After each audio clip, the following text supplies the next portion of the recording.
All right, I will call this meeting of the Senate Judiciary Committee to order. Will the Secretary please take the roll? Senator Flores, Senator Orenshaw, Senator Lang, Senator Wynn, Senator Hansen, Senator Krasner, Senator Ellison, Chair Scheibel. And I am here. Thank you and welcome everybody to Senate Judiciary. We have a busy day today. We have a number of bill presentations. We also have a number of bills up for work session today. And as you all know, this is that busy time of year where members will be coming in and out as they have to go to other meetings to present bills or even to work session other bills and other committees whose meetings overlap with ours. So please don't take it as a sign of disrespect or a lack of interest in your bill if you see members coming and going. Likewise, I'm sure you all know this, but we do utilize our laptops and cell phones to communicate with each other and with staff while the meeting is ongoing, so please don't take that as a sign of inattention or lack of interest either. We're going to go ahead and get started with the work session. I will take these bills in order. We're going to start with SB 7, and before I turn it over to committee staff to go through the work session document, I want to make sure that we have our DPS representatives here to answer questions about the bill. Okay, perfect. All right, I will turn it over to you, Mr. McDonald. Thank you, Chair. This is Jared McDonald, Research Division, Legislative Counsel Bureau. The first bill on your work session is Senate Bill 7. This revises provisions related to pre-sentence investigations and reports. It was sponsored by this committee on behalf of the Division of Parole and Probation. The bill reorganizes certain requirements related to pre-sentence investigations and reports. We do have one amendment proposed for this bill. It was submitted by Clark and Washoe County Public Defender's offices. It proposes to amend the bill to allow for a waiver of the pre-sentence investigation report if the defense and prosecution stipulate to the waiver. If the psychosexual report is not submitted to the division within the 45-day period, then the amendment allows for the pre-sentence investigation report to be submitted without it. And finally, the psychosexual report can be submitted separately when received by the division. Thank you, Chair. All right. I'm going to call up our representative from the Department of Parole and Probation, or the DPS, because I have a question.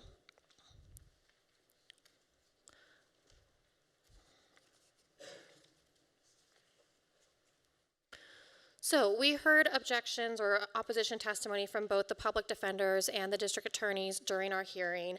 I asked you to work with them leading up to the work session to come to an agreement. Tell me about how that went. Tamara Jackson, T-A-M-R-A-H, J-A-C-K-S-O-N, Department of Public Safety, Parole and Probation Chief. Yes, we communicated a little bit with the Public Defender's Office, and we did review the amendment, and while the amendment does assist us with a very small portion of our issues, which is the psychosexual evaluations, it only covers that small piece, and we have the bigger issue of the rest of the pre-sentence investigation reports that it's not addressing our concerns where we're being limited to 30 days with a turnaround and trying to make sure we provide an accurate and thorough investigation. And so when you sent back to them an alternative amendment, what was their response? I don't believe we received a response. I actually was going to try and meet with them today, but I did not have the time. Will you all have time to meet before work session tomorrow if I give you an additional 24 hours? All right, I'm seeing nods from the public defenders. I'm seeing nods from Ms. Jackson. We will pull this item from the work session today, be back here tomorrow at 12:30. Thank you.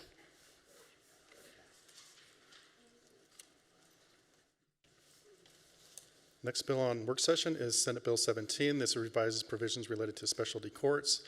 It was sponsored by this committee on behalf of the Nevada Supreme Court and heard on February 25th.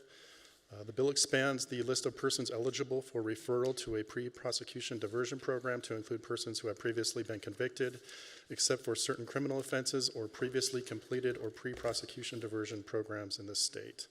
We do have one amendment proposed for this bill, and it is on the next page in your work session. It was proposed by John McCormick with the Supreme Court, and it proposes to modify the bill to the conditions of eligibility for misdemeanor pre-prosecution diversion such that a criminal defendant is eligible for consideration for pre-prosecution diversion if they are charged with a misdemeanor offense, but they are not eligible if they are charged with a gross misdemeanor or felony offense. It modifies the conditions of eligibility to exclude individuals from consideration for misdemeanor pre-prosecution diversion for additional crimes that involve a human victim, and retain the initial language of the statute that indicates an individual is not eligible for pre-prosecution if they have previously participated in a pre-prosecution program within this state. Thank you, Chair. Thank you. All right, are there any questions on SB 17? I'm not seeing any questions, so just by way of information, I understand that this does remove the district attorney's opposition. I actually don't see them in the room today. But hopefully any of you who were worried about that had a chance to speak directly with them, and that clears up any questions or concerns on SB 17. Unless anybody else has questions, I would accept a motion to amend and do pass. Second. All right, we have a motion from Senator Nguyen. We have a second from Vice Chair Flores. Any discussion on the motion? Seeing none, all in favor say aye. Any opposed, nay. The bill passes unanimously, and I will give the floor statement to a volunteer named Senator Lang. That takes us to SB 26. Senate Bill 26 revises provisions authorizing certain entities to obtain information related to records of criminal history of certain persons responsible for the safety and well-being of children, elderly persons, and persons with disabilities. It was sponsored by this committee on behalf of Records, Communications, and Compliance Division of Department of Public Safety, and heard on February 24th. The bill revises procedures to allow a qualified entity to obtain background information concerning independent contractors and vendors. The bill also eliminates references to an employee, volunteer, or person applying to be an employee or volunteer of a qualified entity that are duplicative of the definition of covered individuals set forth in existing law. And we do have one amendment proposed for this bill, and it was discussed during the hearing. It's on the next page. It was proposed by Erica Souza Lamas, and the amendment proposes to amend the bill to add a blanket fingerprint authority for wrap-back services to NRS 179A. Thank you, Chair. All right, thank you, Mr. McDonald. And do we have Ms. Souza Yamas here? Okay, if you want to come on down. I know I have a question, but I'll see first if any of my colleagues have questions for you.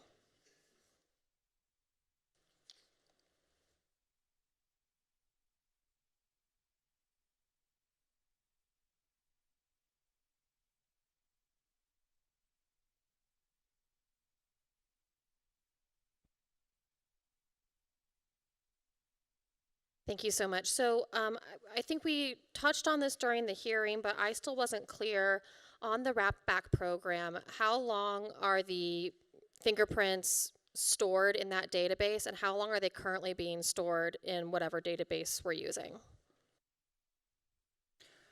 Erica Souza-Yamas for the record, ERICASOUZA-LLAMAS. Currently, for the wrap-back services that we provide today, there's a retention schedule that requires us to maintain the fingerprints for 30 years. And we would probably mirror that with the expanded wrap-back. We haven't really discussed the retention of these yet. I'm sorry, as I was talking, I was thinking they would be enrolled and retained in the system for as long as the individual is enrolled in wrap-back. So if the employer, if they leave the employment of the authorized entity, the authorized entity would be required to notify us, and we would remove the fingerprints from the system. I apologize if that confused you. I was thinking of the current wrap-back. Okay, so if we were to pass the bill with the proposed amendment, you're telling us that you don't know that the fingerprints would be kept until the person is unenrolled from the wrap-back program. Erica Souza-Yamas for the record, they would be maintained until the person is unenrolled.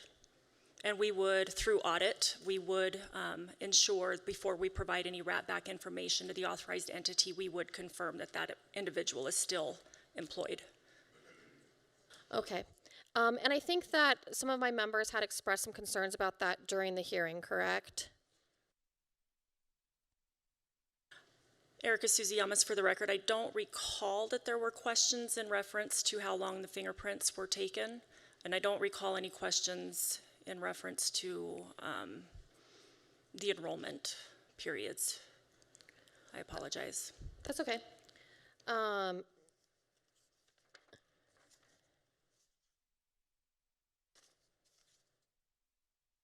Anybody else have questions for Ms. Suziyamas? Go ahead. Thank you, Madam Chair. If we looked at the bill as originally written without the amendment, can you walk me through if it would still alleviate a lot of the concerns that you had, or is the amendment mandatory for you to achieve your objective? Just if you could just differentiate the two, please. Sure. Erica Suziyamas for the record. The original version of the bill added, I think it was vendors and contractors to authorized individuals or individuals that were subject to background checks under the NCPA VCA authority. If we removed the amendment, it would have no impact to that original language. All right, that looks like all of the questions that we have, so I will accept a motion. Madam Chair, if I may, it's my interest, and perhaps it would allow for stakeholders to reach out who have reached out to me and expressed concerns specifically on the amendment side, not with the original concern of trying to make sure that everybody who's going to be around these vulnerable populations that we want to protect, that they all need to be background checked. It's on the perpetual background check concern and keeping that information in a database. To allow them to work it out and have deeper conversations with you, it would be my interest, Madam Chair, to do pass Senate Bill 26 as originally written without the amendment and allow for the stakeholders. I know we're only 2 days away from the committee passage deadline, so I don't want to eliminate the opportunity for that to continue to happen. And it sounds like maybe they haven't had a chance to directly sit down with you. So in the interest of allowing for that conversation, I would like to make the motion to do pass Senate Bill 26 as written without the amendment.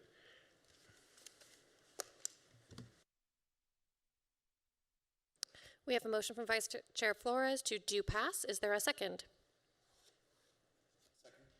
We have a second from Senator Orenshaw. Any discussion on the motion? All right, not seeing any. All in favor say aye. Aye. Any opposed, nay. The motion carries unanimously to do pass SB 26. Thank you so much for your time here. And I will assign the floor statement to a volunteer named Senator Krasner.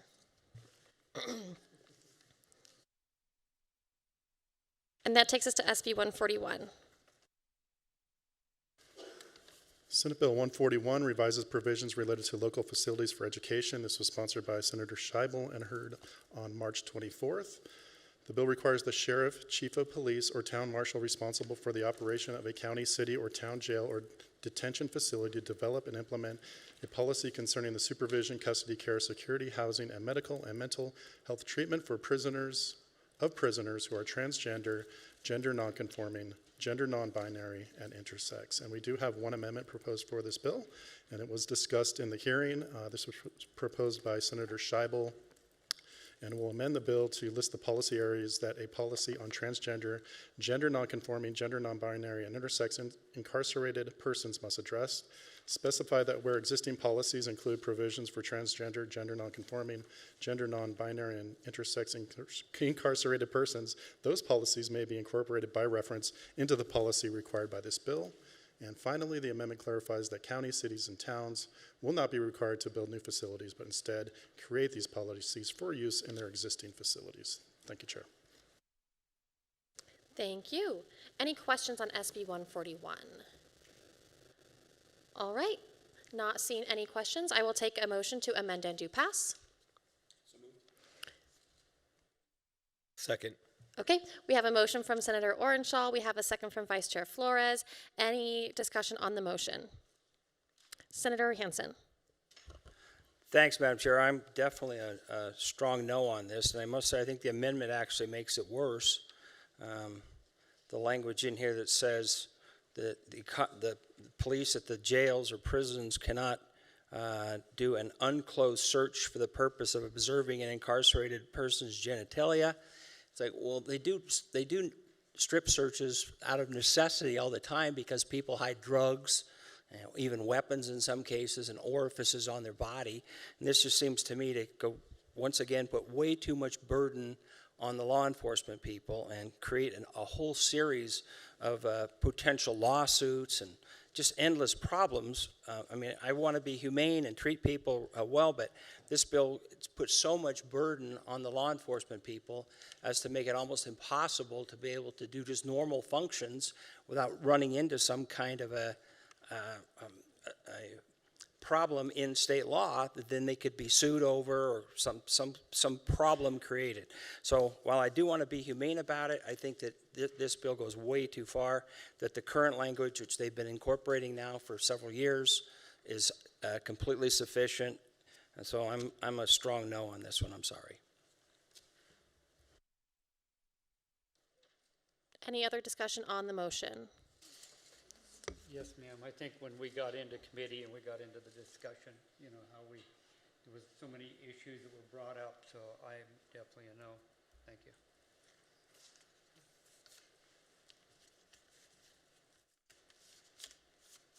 All right. We're going to table this item very briefly, just to confirm that we're all looking at the same amendment. Oh, is there a motion on the floor? Thank you. Senator Orenshaw. Thank you, Chair. I withdraw my motion for the time being. Thank you. Let's move on to the next bill on our work session.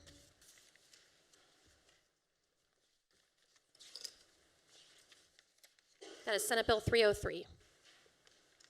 Senate Bill 303 revises provisions related to civil liability to persons using certain premises for recreational activity under certain circumstances. This was sponsored by this committee and heard on April 7th. The bill provides that the existing law granting a limitation on liability to an owner, leasee, or occupant of a premises who gives permission to another person to participate in recreational activities upon those premises may also be known and cited as the recreational use of land statute. And we do have one amendment proposed for this bill, and it was handed out to the members prior to this hearing, and it is on Nellis, and I believe the sponsor of the amendment is here in the room if there are any questions. Thank you, Chair. Thank you. Any questions on SB 303? Senator Hansen. Thanks, Madam Chair. Actually, we just got that amendment. The amendment, in my opinion, makes it significantly worse.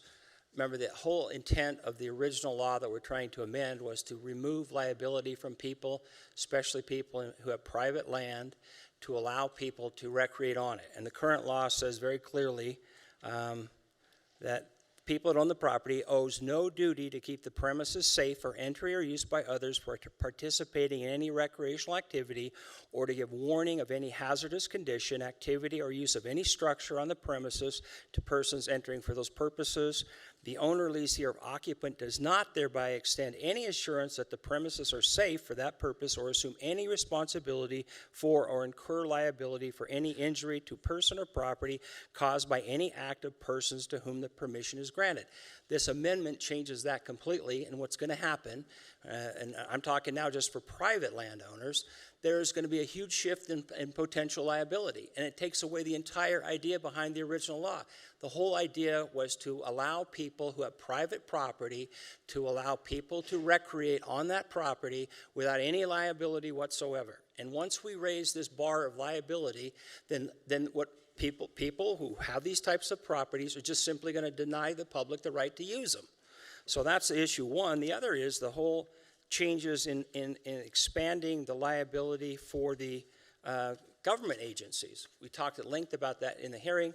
Because I just got the amendment, there are some questions on that, but in my mind, this whole bill defeats a series of purposes. One, protecting private property owners, but also by bumping the liability up from $750 to $1.5 million, you create a situation where the municipalities, by their testimony, are going to have to be, first of all, they may have difficulty even getting insurance to cover that. Secondly, the amount of money that they're going to pay for the insurance now is going to reduce the ability for them to actually maintain the parks and the recreational facilities and defeat the very purpose, if the purpose was in fact to make the parks safer. So the whole idea behind 303 is just completely flawed, and I'm honestly surprised it got brought forward at all.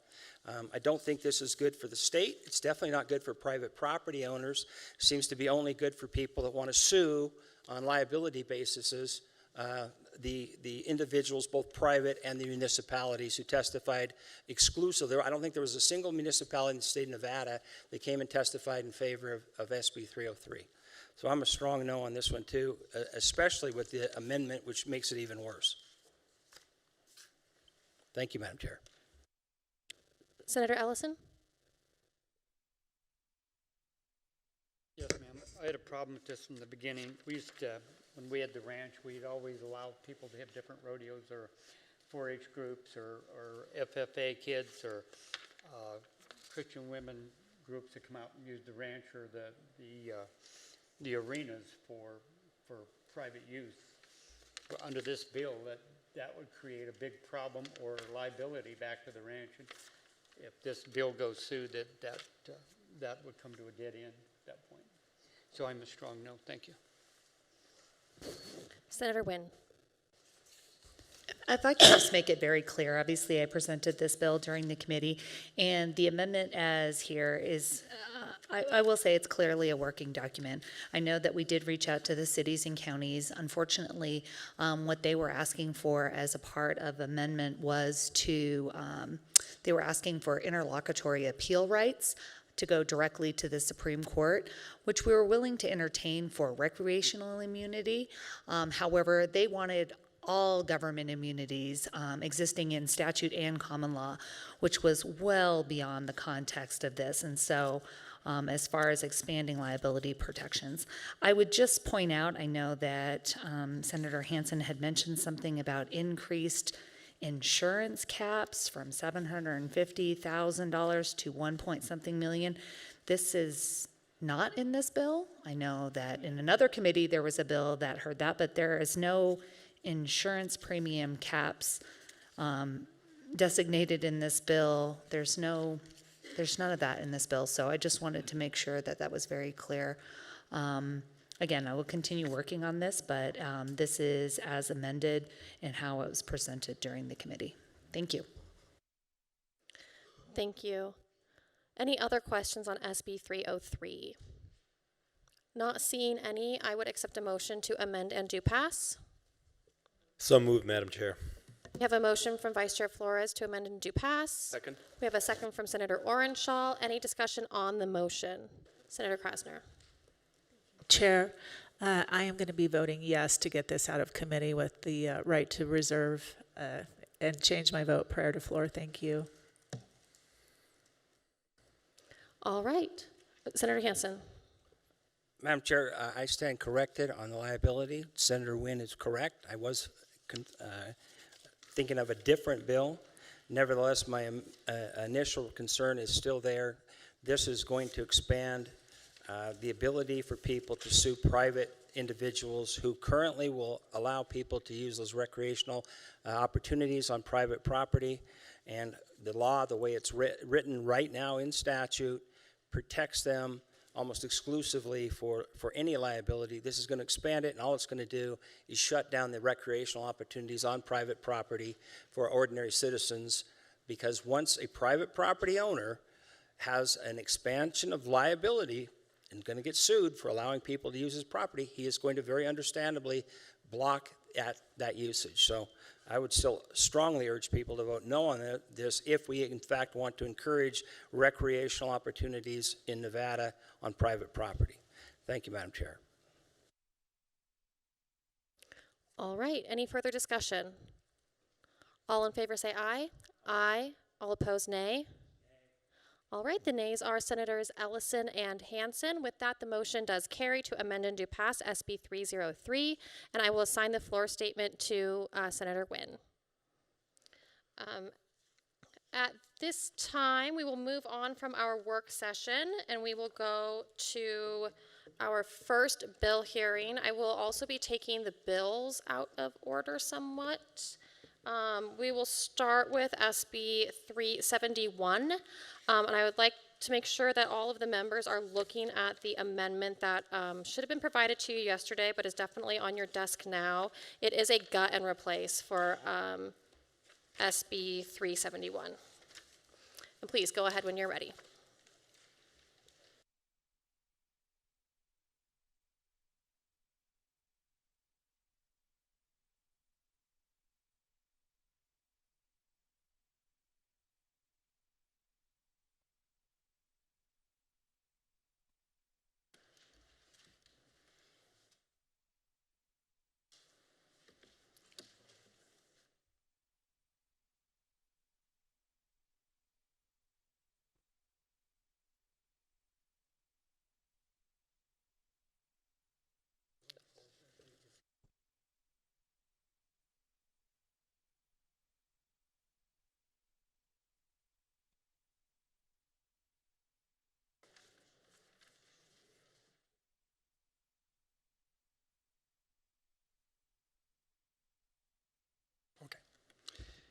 All right, thank you.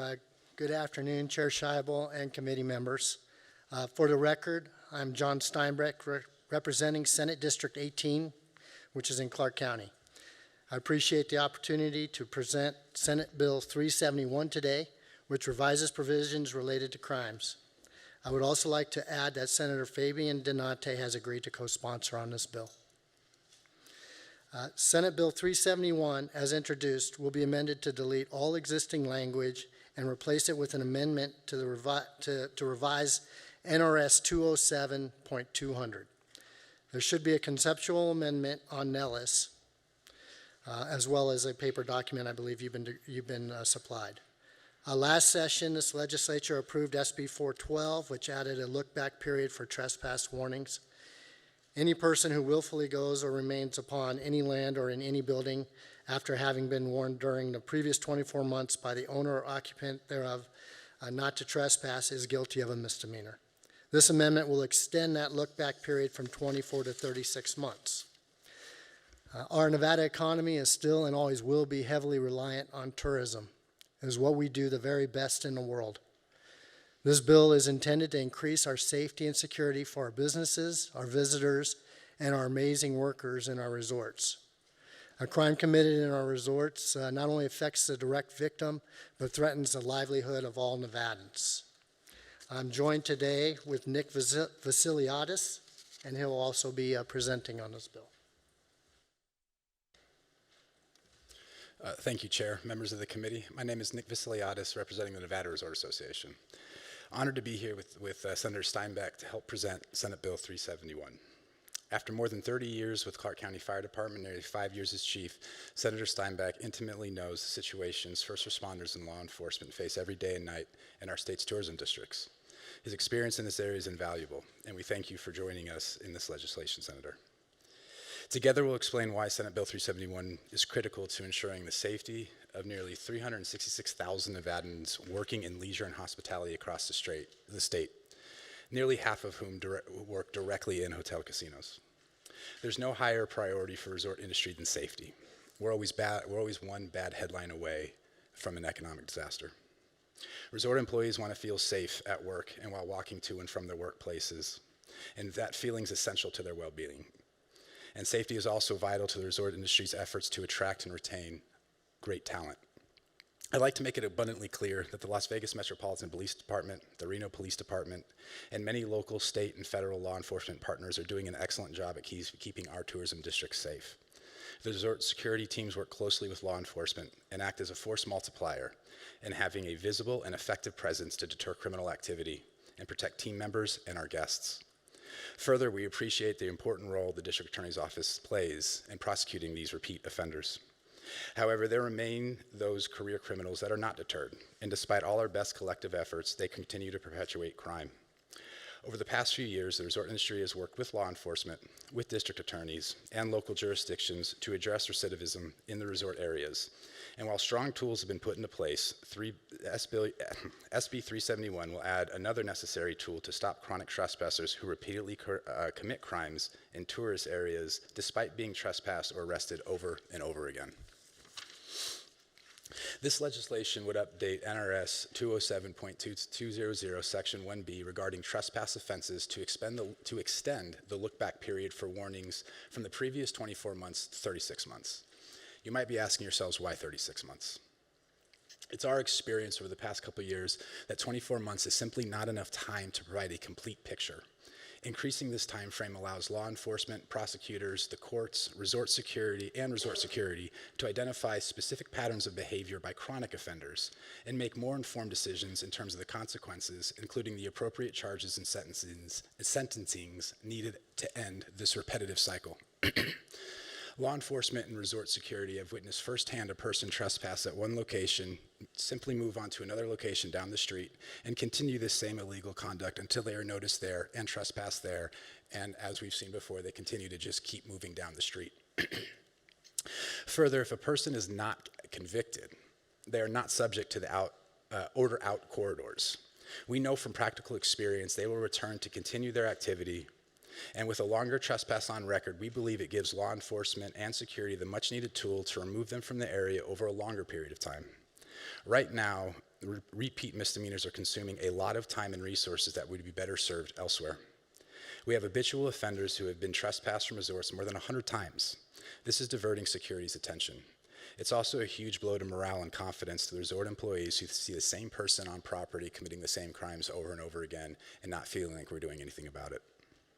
SB 371 will address those circumstances where a habitual offender slips through the system, committing crimes unchecked, allowing him or her to continue with those same crimes, or in many circumstances, grow bolder and escalate those pattern of behaviors into more serious offenses, including felonies.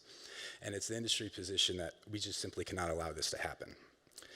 And I think it's no mystery to anybody, we're at a pivotal time with a lot at stake, with a rather volatile and uncertain future ahead of us. As you consider SB 371, we ask you to keep in mind that tourism districts are the workplace of hundreds of thousands of Nevadans and millions, tens of millions of visitors. We really believe this is a common sense measure that you can support, and we thank you for the opportunity to present this bill with Senator Steinbeck. We'd be happy to answer any.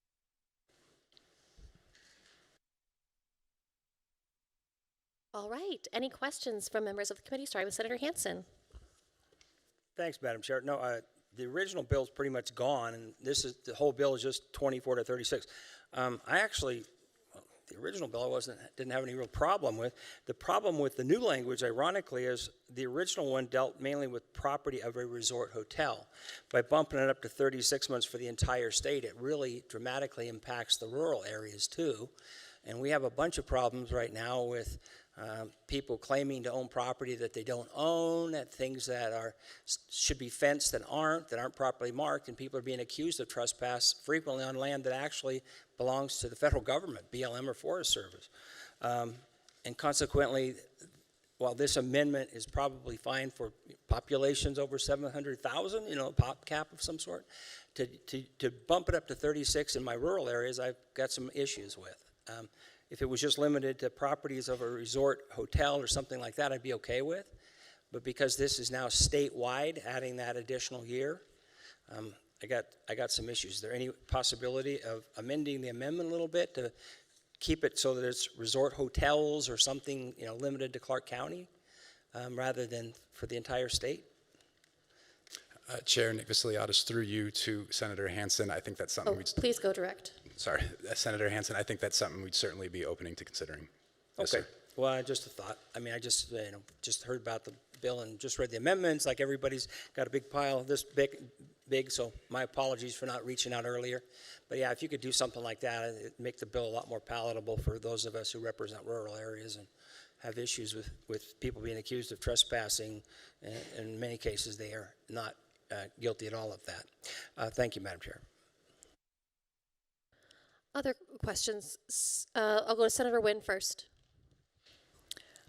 Just to make this clear, You would have to have a conviction for trespass. Nick Vasiliadis for the record, yes. That's all. Okay. Senator Ellison, go ahead. Thank you, Madam Chair, and I see where you're coming from. But in the rules, they're having the same problems in commercial buildings and smaller commercial buildings with trespasses. They keep kicking them out and they keep coming back. And the police are there constantly trying to stop fights. And most of them are homeless people that are just walking into the businesses of the banks and whatever. And they keep moving them. But it seemed like to me that you know, this bill's broad and good and about the casinos and stuff, but I'm a little different on what my colleague says. Is I think that this should be open more towards any place that's a commercial business that has the same problems and as a casino, but maybe on a smaller level. And any kind of commercial building could fall into this. And I just think that the impact back to them businesses are just as much as the larger ones. You know what I mean? Yeah. Yes, thank you, John Steinbeck, for the record. Thank you, Senator Ellison and Senator Hansen, for your comments. And Madam Chair, I'd like to commit to meeting with both of them to try to figure out the best way that we could possibly amend or make a change to represent some of the other areas that this bill wasn't necessarily intended to fix a problem with. So if that'll work for you. All right. Any other questions from members of the committee? All right, not seeing any questions. Thank you so much for your time this afternoon.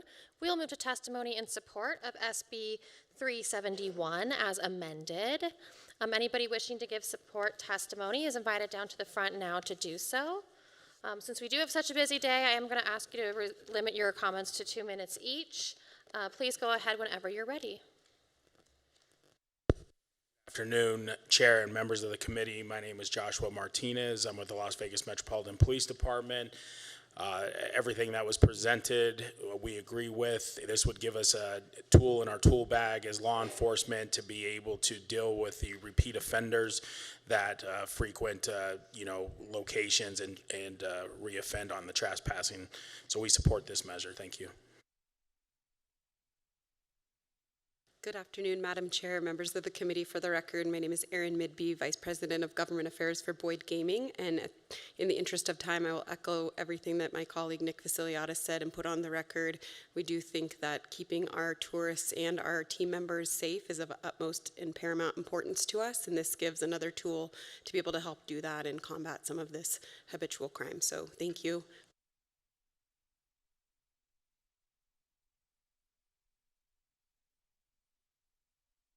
All right, not seeing anybody else in Carson City, we'll go to Las Vegas for support testimony. Please go ahead. Thank you. Good afternoon, Chair Scheibel, Vice Chair Flores, and members of the committee. My name is Virginia Valentine, Virginia, Valentine,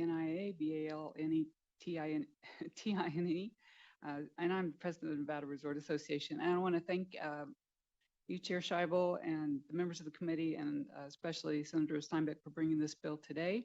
As you've heard, safety is above all in the resort industry's priority. It guides nearly every decision we make. I will want to assure you that we have continued to work on everything we can do at the local level to reduce crime and to ensure the safety and security of our team members and our guests. We've been working for over a decade now with Metro, resort security chiefs, gaming enforcement, the DA's office, justice court judges, social services representatives, and all working on common sense solutions to changing environments. So through the years, that group has collaborated to develop ordinances to keep our team members and visitors safe.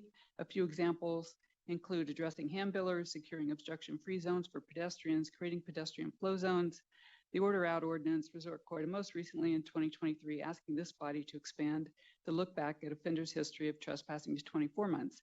These are successful tools that continue to work well. However, we're starting to see an increase in repeat trespassers who are up to no good. To address this gap before it increases any further, we ask that you expand the look back to 36 months. Our members are doing all they can to ensure a safe and secure environment, and we believe no employee should have to think about their safety before coming to work. Thank you very much for your time.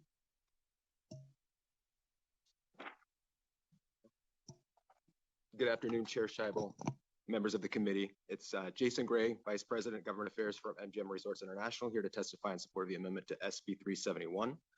At MGM Resorts, the safety and security of our employees and guests are, of course, our highest priorities.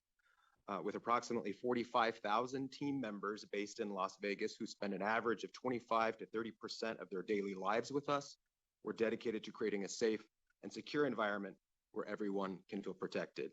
We're equally committed to providing a safe and enjoyable experience for all of our guests. Public safety at resort hotels and tourism assets is of existential importance to our destination and to the state. It's crucial that our visitors continue to view Las Vegas as welcoming and safe. Relative to the proposed amendment to SB 317 specifically, as has been stated, we face ongoing challenges with repeat trespassers whose conduct in some cases over time can escalate in severity and consequence, underscoring the need for more effective measures to address and prevent unlawful behavior to ensure the safety of our team members and our guests. Put simply, this amendment helps everybody involved understand how long we've had issues with specific individuals, allowing for more informed decision-making relative to habitual offenders. We believe this amendment will create a safer environment for our team members, guests, and the broader community. We respectfully encourage your support and look forward to continued dialogue on public safety measures to improve safety throughout our communities broadly, including in areas of highly critical economic activity. Thank you. Good afternoon, Madam Chair Scheibel and Vice Chair Flores and members of the Judiciary Committee. Carlos Lassane, for the record, Vice President of Government Affairs and Community Affairs for Caesars Entertainment. Caesars Entertainment fully supports Bill SB 371 as amended. Crime is on the rise, and our employees and guests deserve not to be victimized by these repeat offenders, We spent nearly $10 million in the last few years at Caesars properties to enhance security measures for protections of team members and our guests. We're anticipating on spending even more for our Reno-based properties this year. This is a very, very serious matter, and that's why we urge you to support SB 371. I would like to take the time to also thank Senator Steinbeck for bringing this bill forward. Thank you for your time.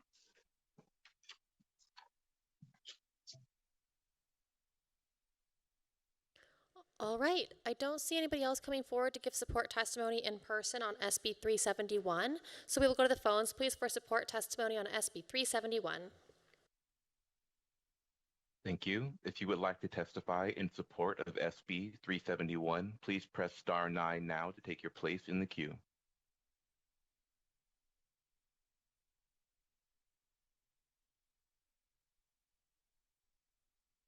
There are no callers wishing to offer support testimony at this time. All right, anybody wishing to give opposition testimony to SB 371 as amended is invited down to the front now to do so. Please go ahead.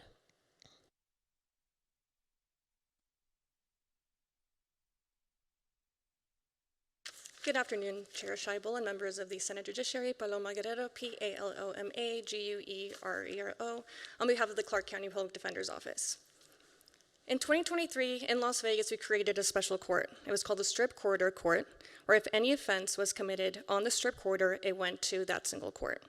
I practiced in that courtroom for a year, and thankfully that courtroom was dissolved in November of 2024. But that courtroom, along with a new crime called the violation of the order out, a misdemeanor, created a cycle of incarceration for people that was really hard to witness. What happened is that people would be brought in for misdemeanor offenses and given an order to stay out of the corridor as a requirement for their release.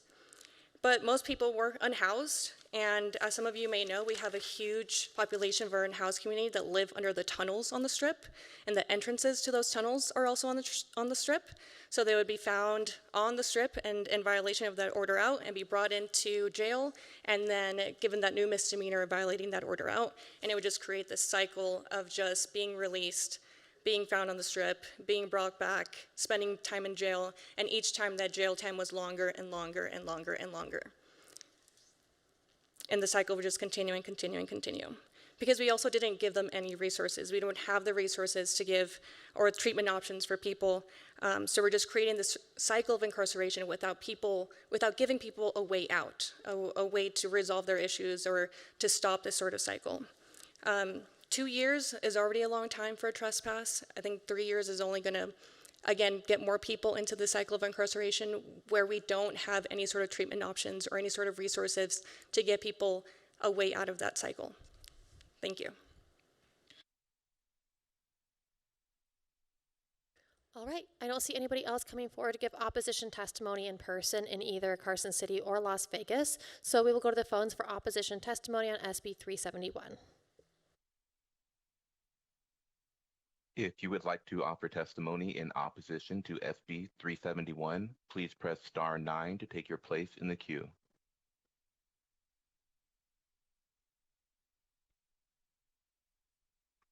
There are no callers wishing to provide opposition testimony at this time. All right, then we'll go to neutral testimony on SB 371. Anybody wishing to give neutral testimony is invited forward now in Carson City or Las Vegas. I don't see anybody coming forward, so we will go to the phones, please, for neutral testimony on SB 371. If you would like to offer neutral testimony for SB 371, please press star 9 now to take your place in the queue.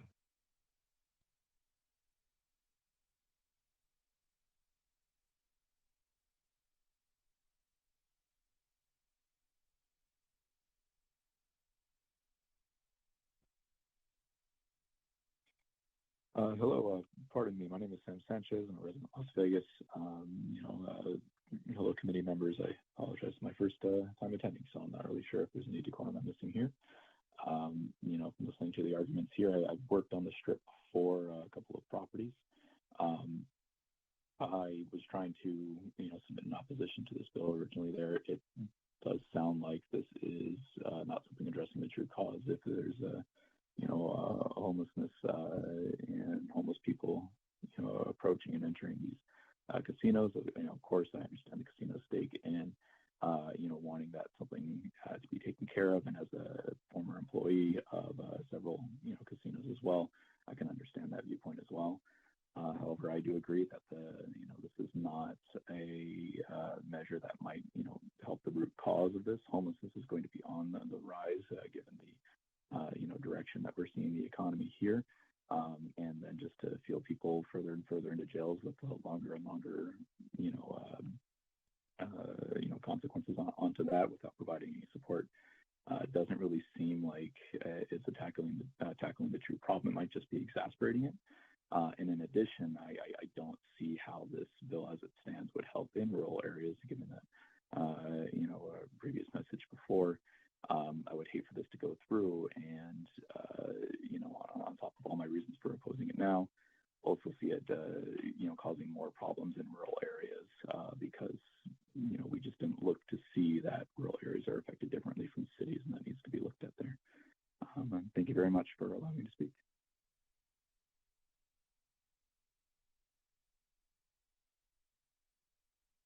If you have just joined us and would like to offer neutral testimony to SB 371, please press star 9 to take your place in the queue.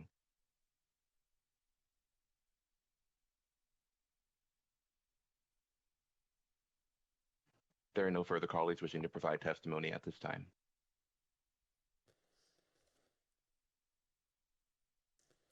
All right, then, that brings us to the conclusion of our testimony. I will invite the sponsors back to give any closing remarks. Looks like they are going to waive that opportunity. All right, thank you so much for being here. That will close our hearing on SB 371. In the interest of time, I will go ahead and open up a work session on SB 371. You all just heard the bill, so we won't summarize it for you. You all just had a chance to ask questions, but in an abundance of caution, are there any questions about the bill or the amendment? All right, not seeing any, I will take a motion to amend and do pass. I'd so move to amend and do pass.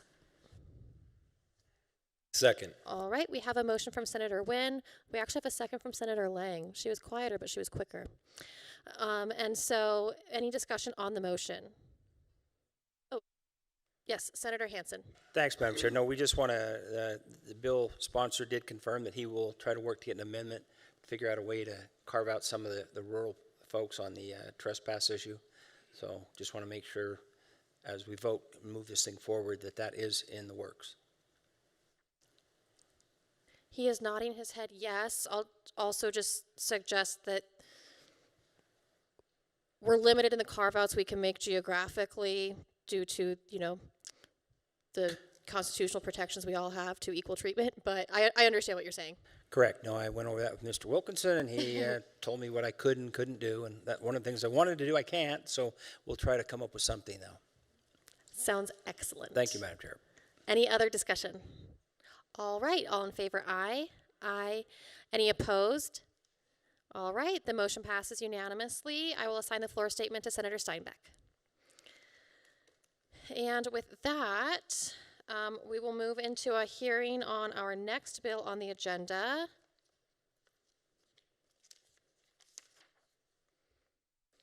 Actually, I think, yeah, we'll go to SB 121. To be clear, I'm opening the hearing on SB 121.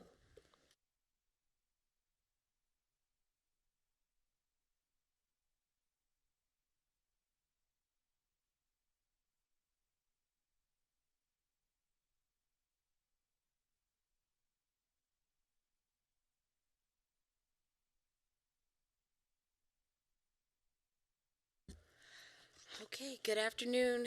I am Senator Dina Neal here to present SB 121. This bill pretty much is focused on a laundry list of changes that I would like to do to HOAs. So it came about, I'm just going to give you a little bit of background. It came about because the portion in the bill where I am regulating HOAs to allow small businesses to have advertisement on their personal vehicle, or a person who works for a company that then that has advertisement on their vehicle. That it came about because I found out that if you work for a company and let's say you work for Cox and you were able to take the car home and you park it in front of your driveway, not in the driveway, but in front of your house that you were paying a mortgage for, that they could actually fine and tow you and move the vehicle. And then you could get the car back, and then they would tell you, you have to cover up the signage. And I immediately thought that, number one, it was an intrusion, because I started thinking, well, what's happening with small businesses? Are small businesses now not able to park their car in front of their house that they're paying the mortgage for because an HOA is dictating what's going on? And pretty much the answer was yes. And so that's what kind of drove this bill. And then I started to get into several other aspects of HOA issues that I felt just needed to be managed and dealt with. And so I'm just going to do a high level breaking down this bill. So one of the major parts of Section 1, when we get into the landscaping, I don't know, if everybody on the committee actually lives in an HOA or you've been spared from the experience of living in. I'm sorry. Okay, don't write me saying. But if you live in an HOA and if you move into your house, you have 6 months to landscape the backyard. And so when you move in, you're buying the refrigerator, you're buying the blinds, and if you've ever bought good blinds, right, they're at a minimum $300, maybe $500. And so you have all these expenses to try to move into your house, and then you have this pressure on the back end saying, hey, you need to then go spend $27,000, potentially go get a loan, and then landscape your backyard. And so I wanted to be able to flex that provision. And I know you guys see, I believe there's an amendment that was submitted from the Nevada Association of Community Managers on that piece. But my goal there was to try to flex that ability and try to give some economic relief to the families who basically are saying, I just moved in, I actually don't have the money to go and landscape my backyard and spend X amount of dollars. Section 2, I was trying to go after the issue of the 30-day, I would say, past due notice. So what I had noticed when I had a conversation with just different HOAs, maybe it's your HOA, sometimes it's 10 days, sometimes it's 15 days, but there's no uniformity. And so I wanted it to be aligned with how we do reporting, debt collection reporting. It should just be every 30 days. And so that was the purpose of Section 2. Moving to Section, what is that? So it's 3, but if you keep turning to page 5, dealing with the oil stain that is not actually located in the driveway.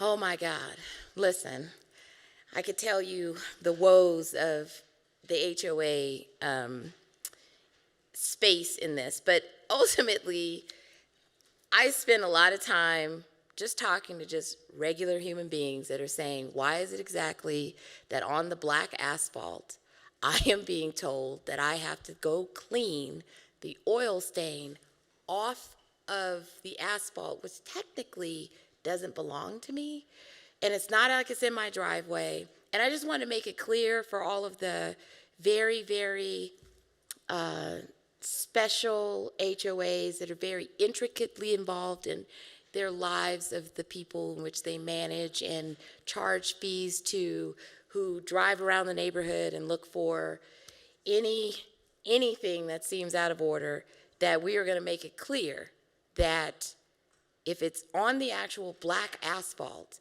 you should not force a person to go out there with kitty litter, a broom, and sweep it out, and then if they don't, fine them, okay? So that's just kind of common sense, basic, let's limit the intrusion.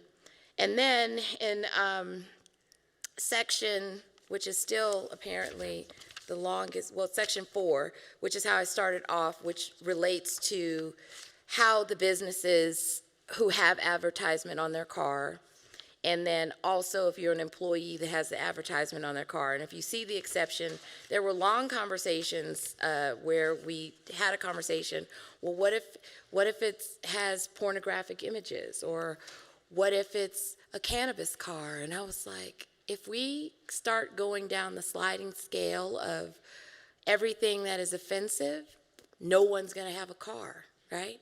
That's going to be able to be parked in their driveway. So I just limited it to the actual sexual portrayal, thinking about children, thinking about maybe there's, you know, in one of the really interesting neighborhoods, there's a person that's advertising, maybe they own a strip club, maybe they're advertising the humans on the car. I don't know. But I agreed with that, and so I allowed for that to go into the provision of the exception in the bill. And the rest was in the back of the bill on page 9. We were really talking about how they're doing when you have the posting the notice and what's required regarding that notice. And then I believe also in the amendment, there's a change from 45 to 40 days. And with that, I will open myself up for questions on the wonderful world of HOAs. All right. Thank you so much. Great to have you here in committee with us today, Senator. And any questions on SB 121? Senator Ellison. I really love this. So are we going to put amendment to the bill to say no HOA cops? Yeah. I understand that they got some pretty strong restrictions. I don't live in one, or will never live in one, but I can understand that. Doesn't everybody vote on these issues? Everybody that lives in the HOAs, and don't they all have a say-so in a lot of this stuff? Or is it just management. Thank you for the question, Senator Ellison. Senator Neal, for the record, there is an HOA board, and typically in the community. You get a letter, right? You can, they'll send say there's an opening, and then you can go and apply to get on that board, and then there's a secret ballot, and there's a vote. Not all people get on the board, right? Because you also have to have time to commit to that, experience. And so, yes, that exists, but in this case, if it's statutorily there and basically if you're against, I would just say if you're outnumbered in what you believe, right? I mean, I'm going to give a horrible example that's going to get me in trouble. So if you're a less type A person, right? You're just like, I just want to pull in a driveway. I just want to pay my mortgage, which for some reason you have an actual legitimate interest in that I don't really believe in, but you really believe that, everything should be uniform and those individuals outnumber you, right, on the board. Let's say you go in and you're saying, I have a real problem with you coming around and telling me that my shrub is actually too high, or that the 16 shrubs that the builder actually put in my front yard, one of them died, and I can only water once a week. Sometimes, it causes, problems, and you're not actually getting your vote or your voice heard. So that process may not be the best vehicle or way in order for you to get your issue translated for change in your own neighborhood. I know you don't live in an HOA. You should have this experience, Senator Ellison. You really should. And so I'm just going to leave it there. It's not always easy. And I just wanted to, just some common sense stuff, just put it into law and say, these areas, how about we just kind of have a bright line rule, don't do it. Yes?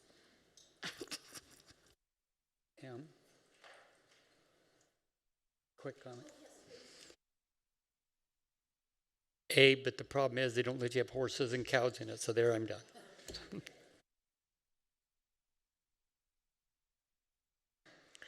All right, any other questions from members of Senator Wynn?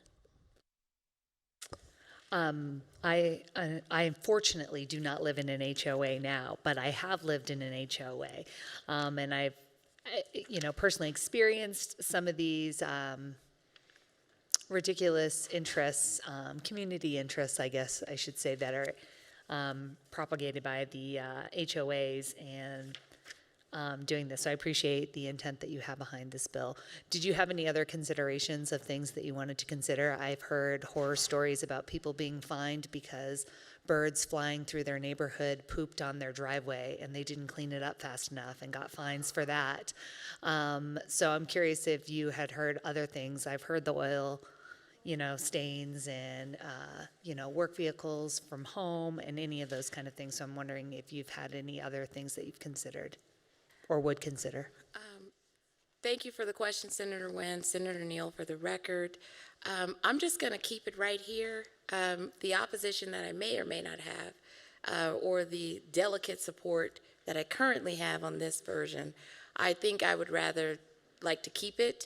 And I'm apologizing to you, Madam Chair, for my comedy hour that I'm having. It's just trying to reduce my stress level for the next bill that's super opposition. But I just wanted to, I'm not going to mess with this bill. I'm just going to kind of leave it as is with my delicate support. And maybe next session I'll try to, go big in the HOA space. Yes? Never apologize for providing much needed comedic relief in this committee. Any other questions? All right, not seeing any other questions. Thank you so much for presenting this bill to us and for answering all of our questions. We will move now to support on SB 121. Anybody wishing to give support testimony is invited down to the front now, but I don't see anybody in person, so we'll go to the phones, please, for support on SB 121. Thank you. If you would like to offer testimony in support of SB 121, please press star 9 to take your place in the queue.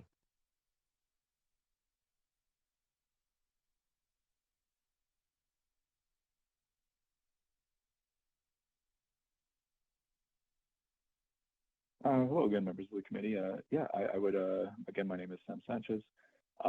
Full support of this bill. I've had plenty of bad HOA experiences myself. I think anyone who's ever, been a part of one certainly has a story to tell. Like was said, this is, fairly common sense stuff. There's not every HOA is built the same way according to the bylaws. So there's not always a chance for just your, average everyday resident to make their voice heard, or at least make their voice heard in a very timely manner. And then meanwhile, we have 6 months, we have a big expense after having a mortgage, after, being able to purchase a house, of course, again, with the way the housing economy is right now, with the way the general economy is right now. Everything in here sounds very reasonable, not having to be forced to have another large expenditure after making a very large purchase of a home, not being forced to have to clean up the asphalt, because, your car is in disrepair and you need to take care of now the asphalt cleaning on top of the expense of the car in disrepair. And then, of course, being able to advertise your own business. I can see how this will affect small businesses and workers of those small businesses, with the example of the Cox utility, or rather internet, being an issue there. I don't see anything wrong with this. Very strong support for it, very common sense. And thank you.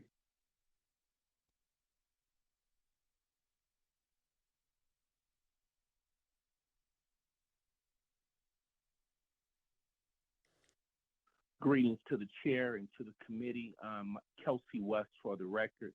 I stand in support of this bill. I want to say, unfortunately, unfortunately, I do live in an HOA community. So I am totally in support of this bill. As I look outside my window, I see numerous cars that are marked with company logos on them as their work vehicles. And I just can't find a reason why I would not want to support this bill. So thank you for this opportunity to support it.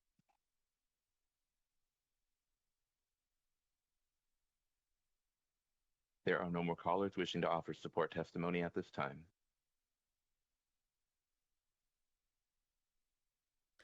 All right, then we will move to opposition testimony. Anybody wishing to give opposition testimony is invited down to the front to do so now. We'll start here in Carson City. Please go ahead whenever you're ready.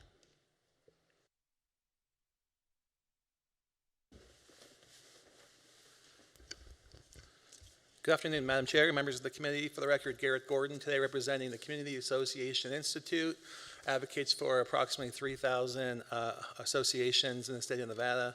I've been representing CAI for the last 10 sessions and certainly have to have a lot of thick skin in regards to representing HOAs. In regards to this bill, I know we're going to be respectful of the committee's time. We have about 5 of us who will each address in Vegas as well, a different section, so not to be repetitive. Our committee here for today in opposition includes a board member from Mountain's Edge, 2 HOA attorneys who have been doing this for a couple decades, as well as a community manager. Let me just say in regard to associations, if you look at the data, homes and associations hold its value more than homes outside of associations. And why is that? It's because there's certainty for what you're buying into. There's certainty of the CC&Rs that every homeowner has a right to review and sign and know what they're getting into when they buy the home. I'm not going to sit here today and say every HOA is perfect, but every session there are concerns with bills that change the rules for everyone, that change the rules for every 3,700 and I think 15 HOAs. We think that many of these sections is not a one-size-fits-all. I'm happy to work with the sponsor. We reached out to her this week, continue conversations before Friday. I will say, Madam Chair, we always try to find a way to support something in an HOA bill that comes out, and Section 2 we are supportive of. There should absolutely be no reason why associations should be reporting to credit agencies. Not acceptable. There's been some third-party groups who have come into our state and attempted to report to credit agencies, never been allowed. Let's codify that and make sure it's not.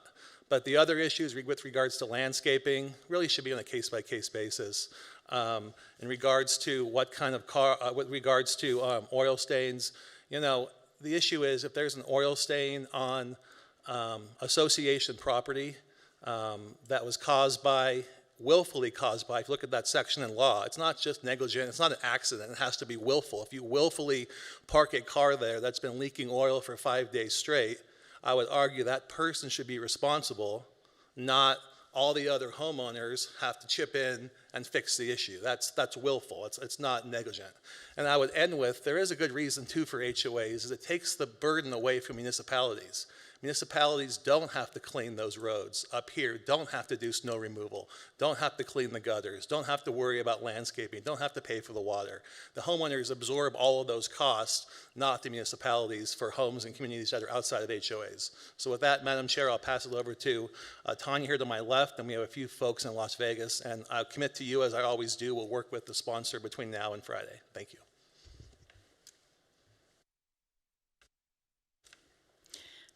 I'm Tanya Bates, a community manager in Washoe County and a CAI Nevada LAC committee member. Although I'm in opposition to other sections of SB 121, I am supportive of Section 2 for the following reasons.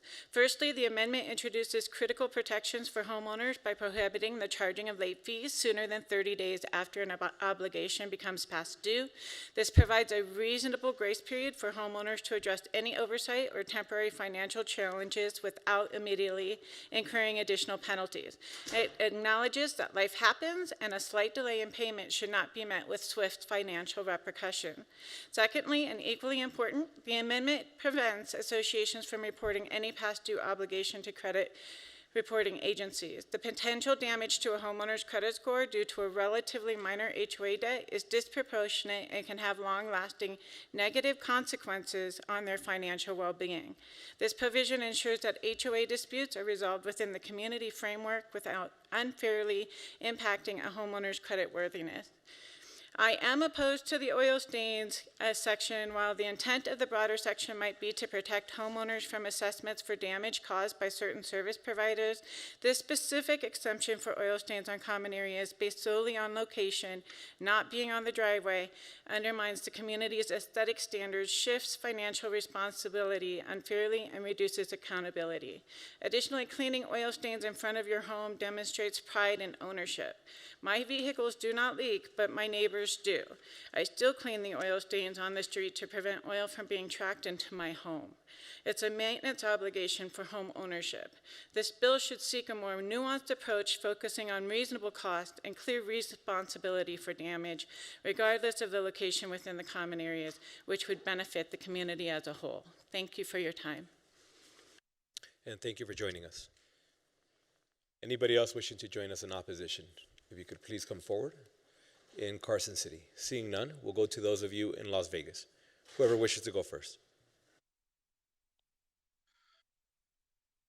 Good afternoon, Senators. I'm Adam Clarkson of Clarkson, Macalonis, and O'Connor. I practice community association law here in Nevada for getting close to 20 years. We represent hundreds of community associations across the state.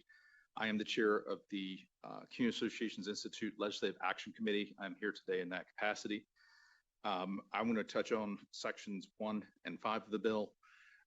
With respect to section 1, the issue of landscaping is an important issue for all community associations in that every association pretty much in the entire country has construction requirements, and they have timelines for construction requirements to complete your landscaping, to complete your home. And those are things that are set forth. So a new purchaser, they're fully informed of that information. When they purchase a home, they know whether or not they can do it. So the bright line rule in that for pretty much every court in the country, they say, hey, don't purchase these homes if you don't want to have to do this, because you don't have to purchase the home. You don't have to agree to the CC&Rs. The CC&Rs are contracted amongst the homeowners. It's an association of homeowners. It's a group of people who've agreed to how they want to live and what they want to be restricted to. And they do all get to agree to that. And that's one of the questions was received earlier from Senator Ellison. He said, doesn't everyone vote on the issues? The answer to that question is yes. Yes, absolutely.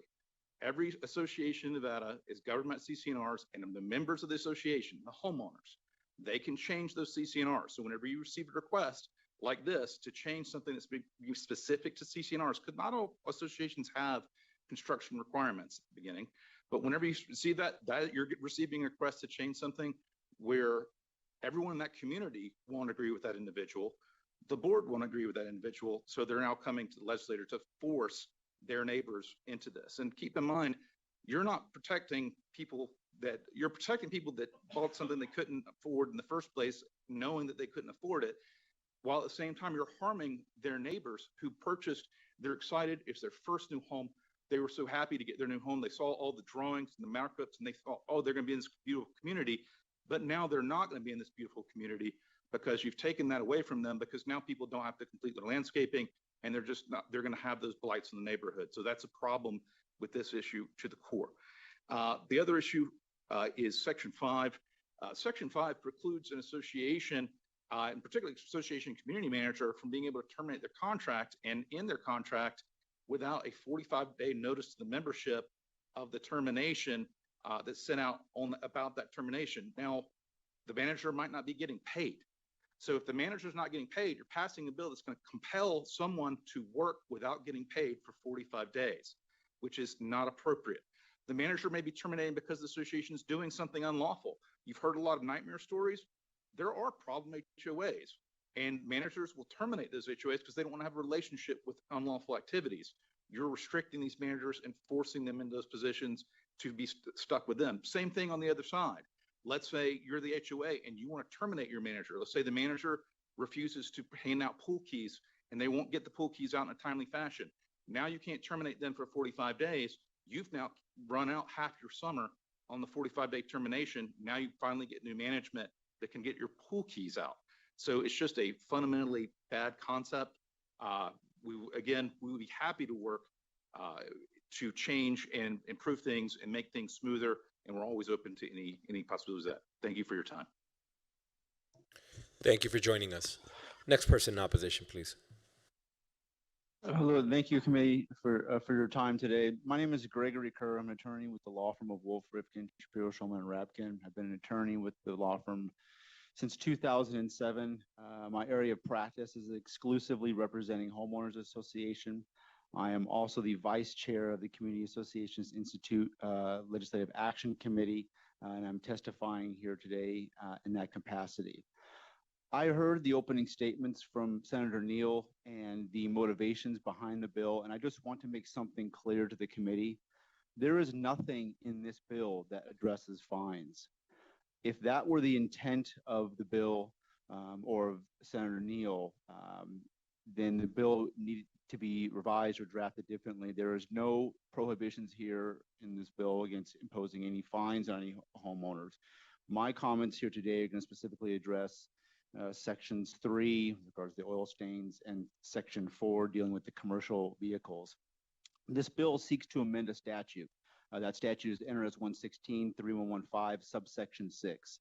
That subsection 6 basically states that if an owner willfully or with gross negligence causes damage to an association's common areas, the association can hold that owner responsible for the cost thereof.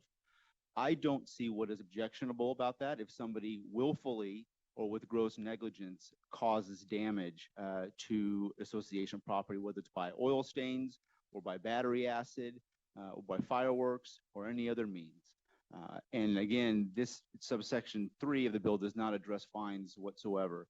I believe associations should still have the ability to hold owners responsible when they willfully or with gross negligence cause damage to association property.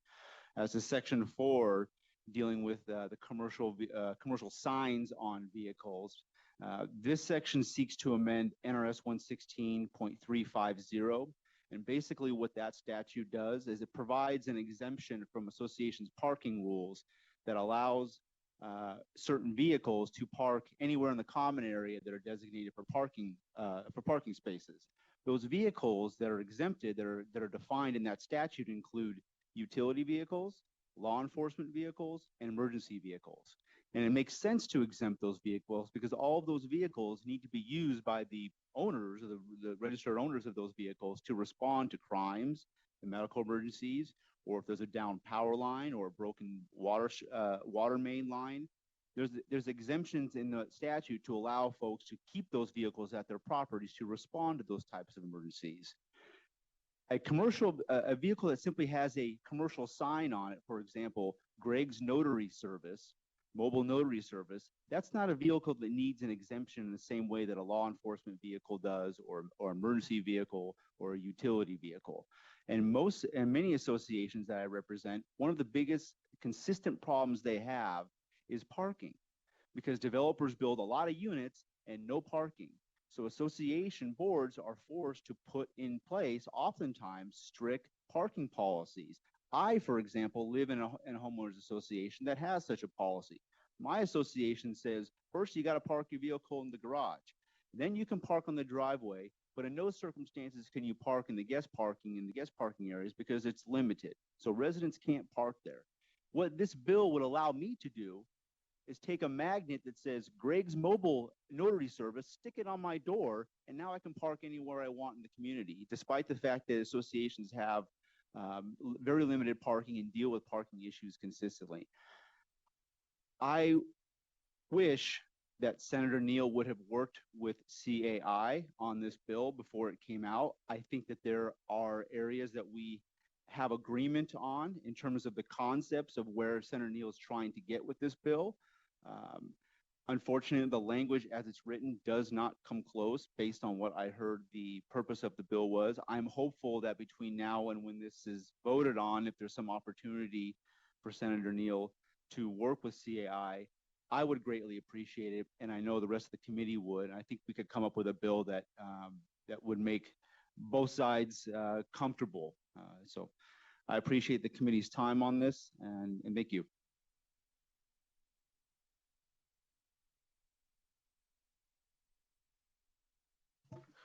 Okay, thank you, committee members. My name is Rob Forney, and I am a nobody, basically. I just live in an HOA, Legacy Village in Henderson. I came to talk about the landscaping issue, but I had no idea that I live in such an oppressive community. I got to go home to my family and kids and tell them we've been oppressing each other. I'm at a loss. Again, I wanted to talk about the landscaping, but for 20 years, I've lived in my HOA and we've gotten along and we talk to each other and we come up with ideas to look after ourselves. We come up with rules. And kudos to Senator Ellison for recognizing that we govern ourselves. And I thought we were the best to decide what's in our best interests. So I'm sorry, I had no idea, again, that living in an HOA was such a foregone conclusion is a horrible thing. I thought HOAs made the great state of Nevada even better by keeping property values up. I will say this, when it comes to oil stains, I thought everyone knew this, but maybe it's just something with me. The two most damaging things to asphalt are sunlight, because sun degrades asphalt, the asphalt binder, and oil literally erodes asphalt. If you think I'm wrong, walking out in the parking lot, look at where the engines would be on every parking space, and you'll see the asphalt degrading. It's incredibly, it just dissolves the asphalt. So I wasn't going to talk about asphalt either, but that is a big one, a great reason for someone to remove the the oil that is spilled. Again, I came to talk about landscaping, but I find I'm now just talking about HOAs. I give myself 30 seconds left. I live in an HOA. We're the best people to govern ourselves. If someone doesn't like it and they run for the board and things don't change, they can voluntarily move to a different HOA unless you pass a law that makes that rule the same for everywhere you go. So I would say respectfully, don't overreach, let communities govern themselves. And finally, I would say that in this day and age, as legislators, I'm sure half the people love you, the other half hate you. I would like to say that I appreciate everything you're doing for making the great state of Nevada even better. I'm sure it's a completely thankless job.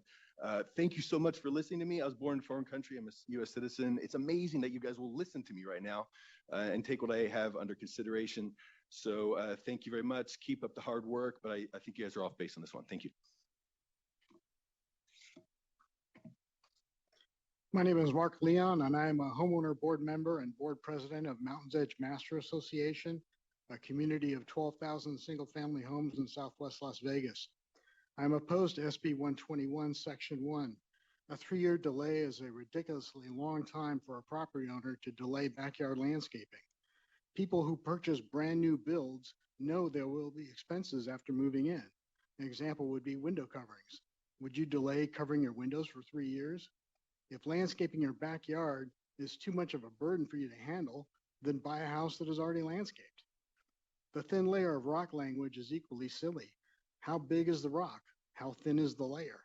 If a homeowner scatters a bag of construction sand, can you argue they haven't technically followed the language of the statute?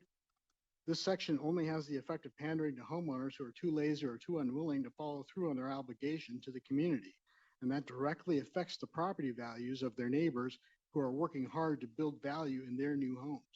Thank you.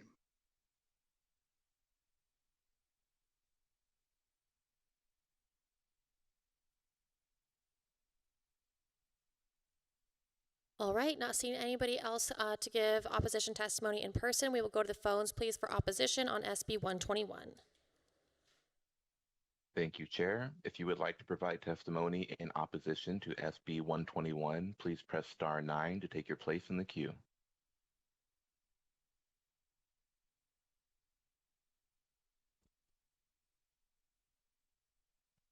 There are no callers wishing to offer opposition testimony at this time. Okay, then we will go to neutral testimony on SB 121.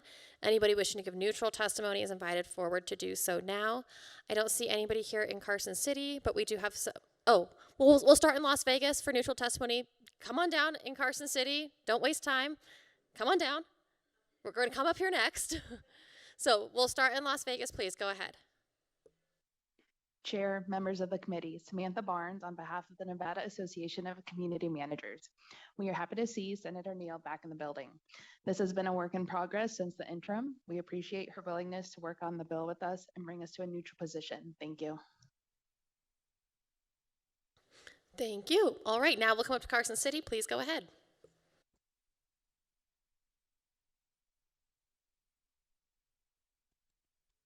Sorry about that. Hi, my name is Valerie Santana. I've been a portfolio manager, which means I'm not on site. I oversee many different properties for the last 19 years, everything from 9 units to 1,300 homes. I'm going to say I'm neutral in that I have concerns about Section 6. I don't know that it's bad or good at this point, but as a practicing manager, whether I am the one receiving a contract in potentially 45 days or handing it off in 45 days. At the very least, 6A in its posting requirements are muddled to me as somebody that would have to be in charge of this. It says posting in common areas, which assumes there's a reasonable location. In a condominium project, there might be mailboxes, but in my single family homes where I have multiple roads coming in and out, no mailbox banks, what would that mean for me? And who's supposed to do the posting? Is it the incoming management company or the outgoing management company that does such things? And on either side of it, what am I supposed to post? Am I just supposed to say there's a management changing, you are notified? Do I need to say what the date is, what the management company is, who's the point of contact? And again, depending on if I'm coming or going, if I'm the management company that's coming in, you know, am I stepping on toes to go onto a property I don't technically manage yet because my contract doesn't start for 45 days? If I'm the management company in charge and I'm losing this contract, how do I know who the actual manager is going to be, what the contact information is? Larger management companies compartmentalize these things. So payments are one place, point of contact is another. They may not have a manager assigned. So I just feel like if this language under 6 and 6A is going to stay, I feel like it needs to be clarified a little bit more, or at least have when practical for the noticing of when and where to post and what needs to be put in there. I think it's going to widely depend on the particular association how that would be applied. Thank you. Thank you. All right, I don't see anybody else coming forward to give neutral testimony in person, so we'll go to the phones, please, for neutral testimony on SB 121. If you would like to provide neutral testimony to SB 121, please press star 9 to take your place in the queue.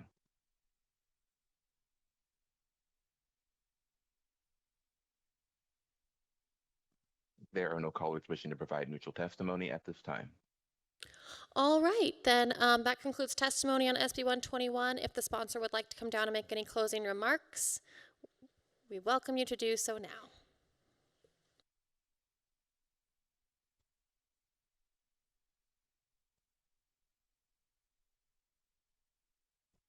Senator Neal, for the record, thank you, Madam Chair, for hearing this bill.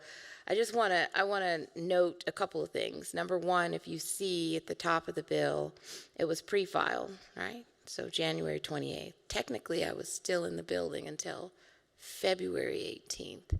So I did work with Ms. Barnes and the group of Southern managers that we had phone conversations with and Zoom.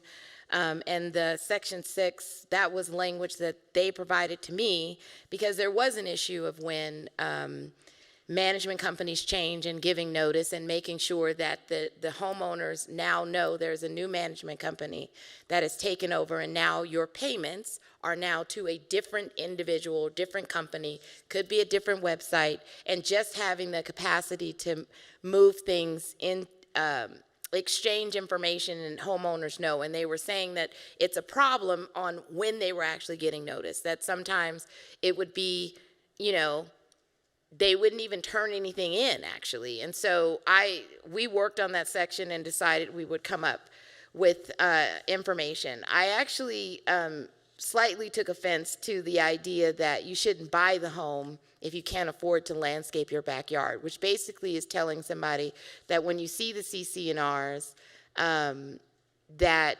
when you're all happy, ready to buy your house, you're probably thinking you can't afford it, and then all of a sudden you can't. I don't believe that a homeowner should be labeled as lazy, or you shouldn't purchase or go forward or find another HOA to move into if you don't like those rules. As if you can do hopscotch with houses seems to be a very awesome theory. I don't think it's actually possible to do that because it's a true investment. And there are families that buy homes and are cash strapped. And so ultimately, that is something that I think is a living, breathing ideal and something that is real for actually real families who are making $50,000 and they've managed to get into a home. And so I thank you for hearing this bill. Clearly my comedy and my facetiousness was lost on some ears. And so once again, I appreciate you hearing this bill. I feel like there's common sense measures in here. And I just want to note that it was a pre-filed bill, and it has been out there actually for a really long time. And so prior to me actually not being here and being in the hospital, when folks are saying that I should have found them and I should have contacted them, sorry I wasn't available and actually able to, be physically here for your benefit. But once again, it was pre-filed. Thank you. Thank you so much. With that, I will close the hearing on SB 121. Again, in the interest of time, I will now open up a work session on SB 121. We will not summarize the bill for you because you just heard it. And I presume there are no questions since you just had the chance to ask them. I'd so move to amend and do pass. Second, Madam Chair. All right, we have a motion to amend and do pass from Senator Wynn, a second from Vice Chair Flores. Any discussion on the motion? Okay. All in favor say aye. Aye. Any opposed, nay. It sounds like the lone nay is from Senator Hansen. Therefore, the motion does pass, and I will assign the floor statement to Senator Neal. And with that, we will move on to our next bill hearing. I will open up the hearing now on SB 391.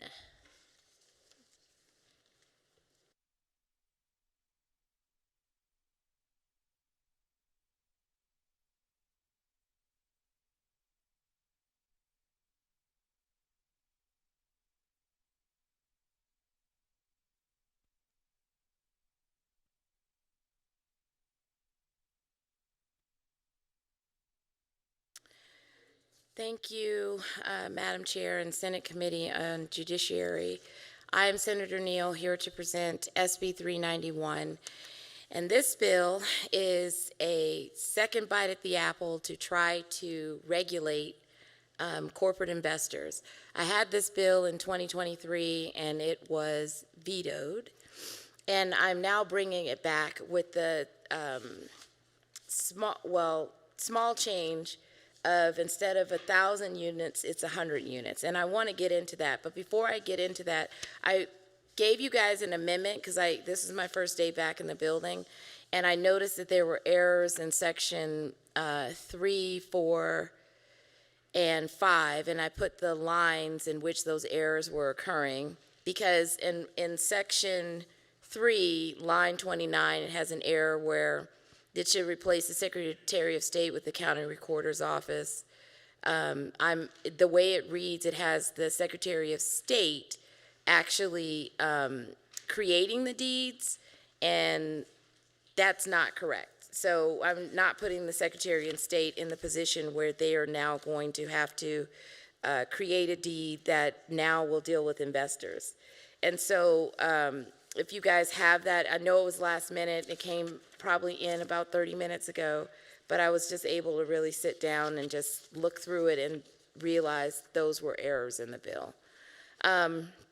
So to get into this, so how I dropped the number down to 100, it was some weird event. So as soon as we sine-died last session, then literally right after that, there was, I believe, a transaction of 155 homes that were purchased.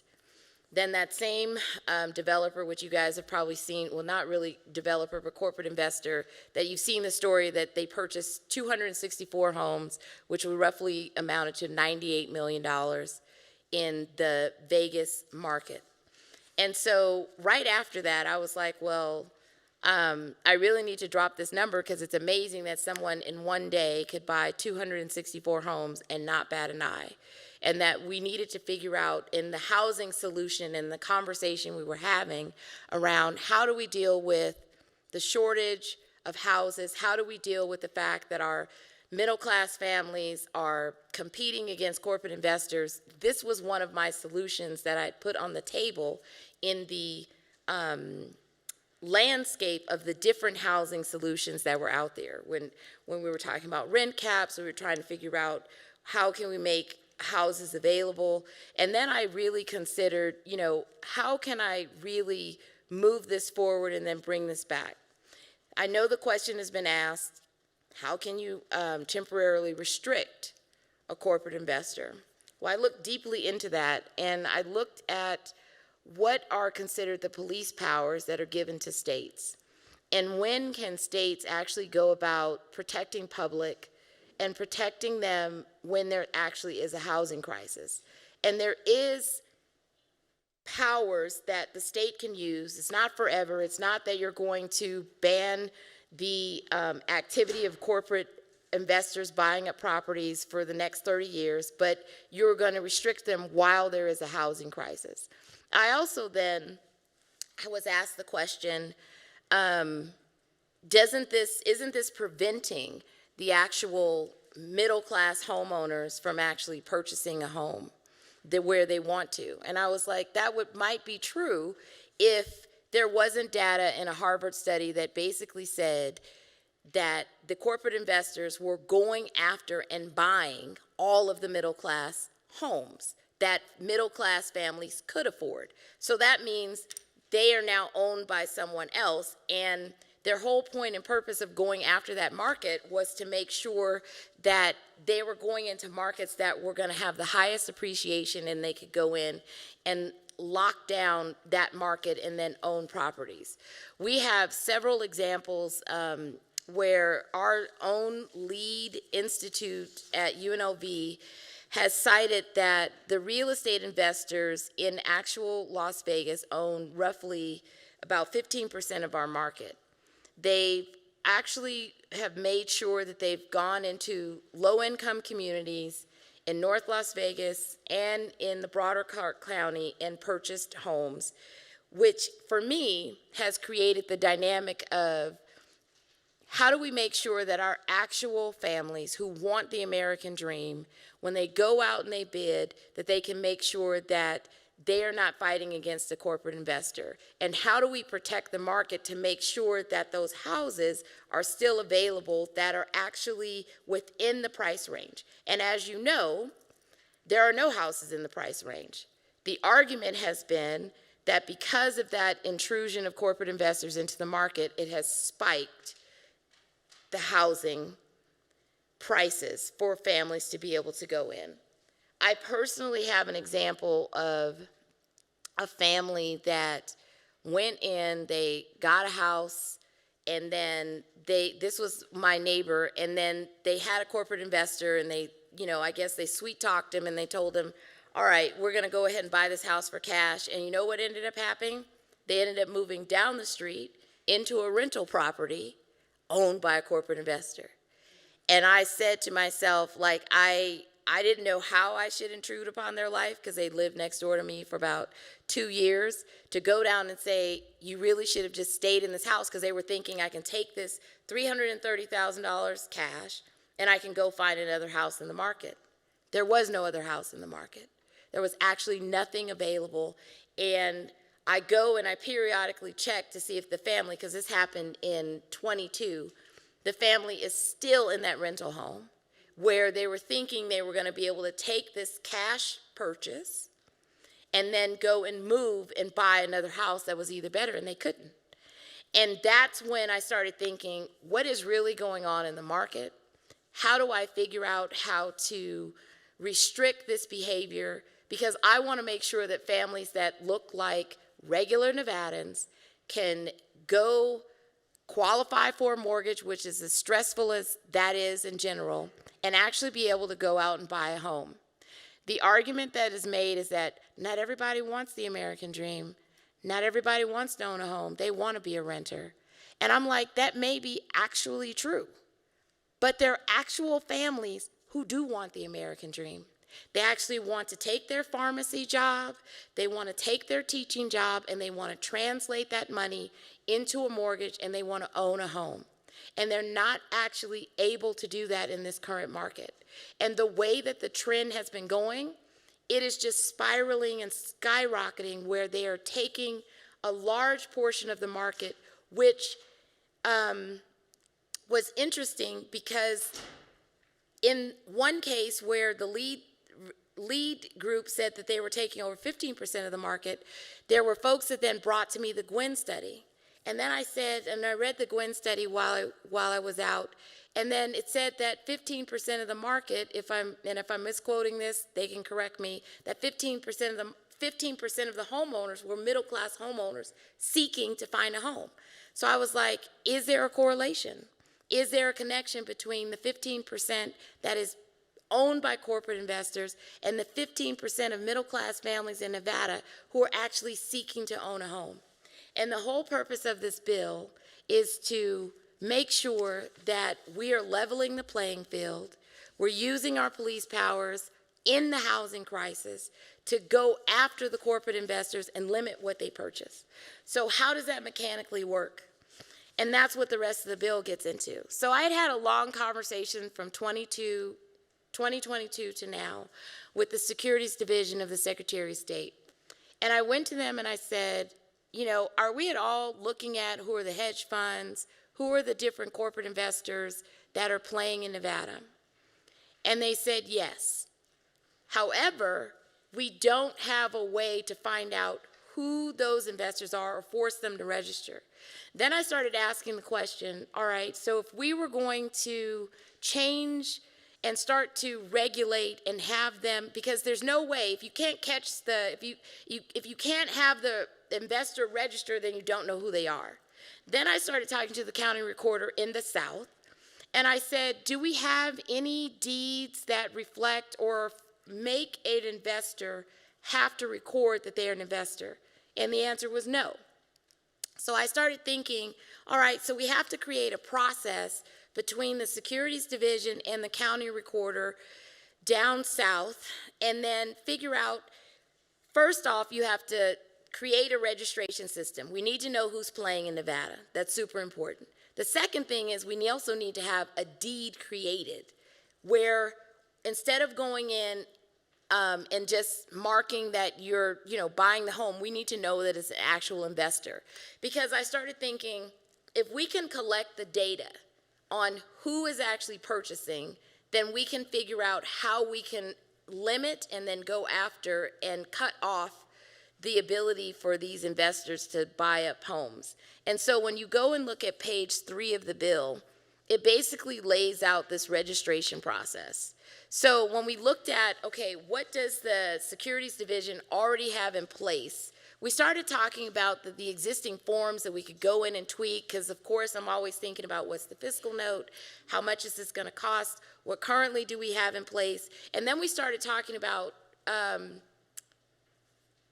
what would be the effective date of this bill, because they were going through a process of transitioning their system at the Secretary of State.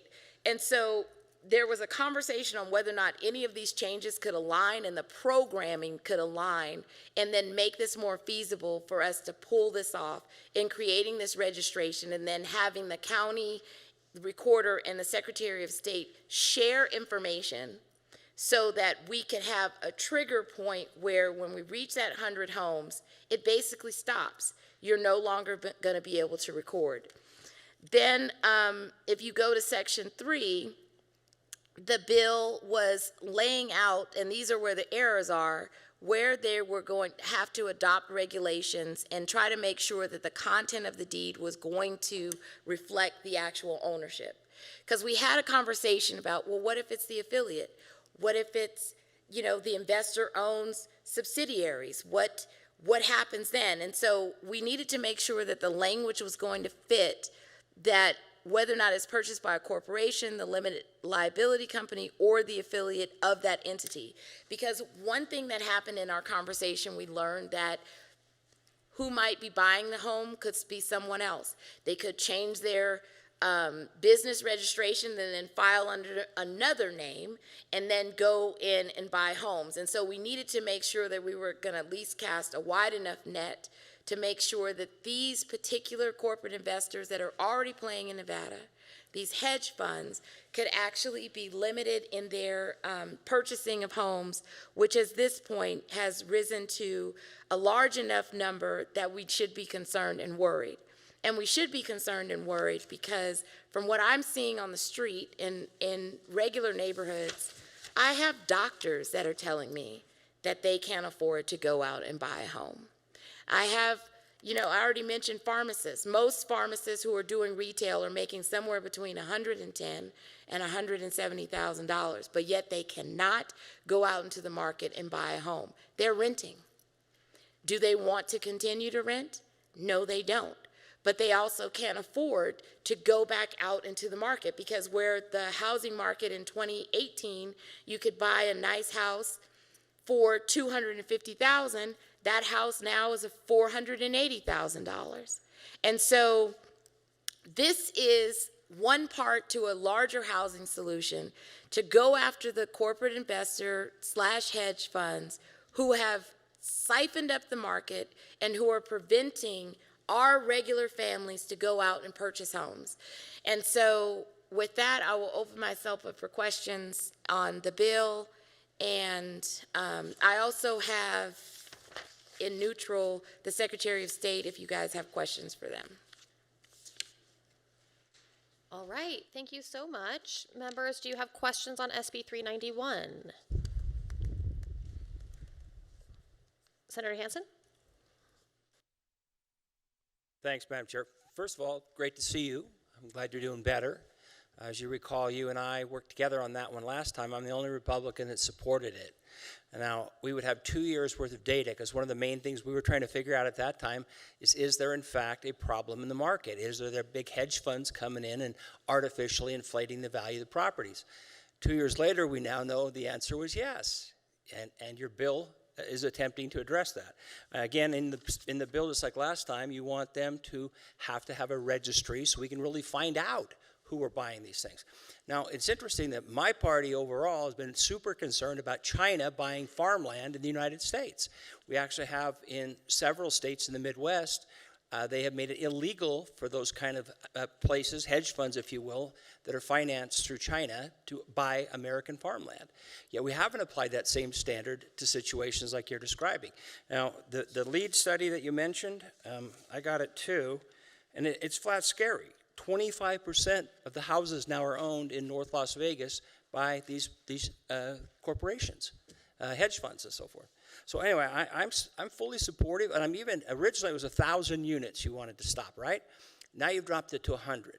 Now, if this is true a market condition, and the market's just causing the prices to rise, good. That's good for the people that own the property, right? But this is an artificial thing. We're dealing with corporations. I just saw, I met with a BlackRock guy, and I like you very much, but it's a tough market for you at the moment for guys like me.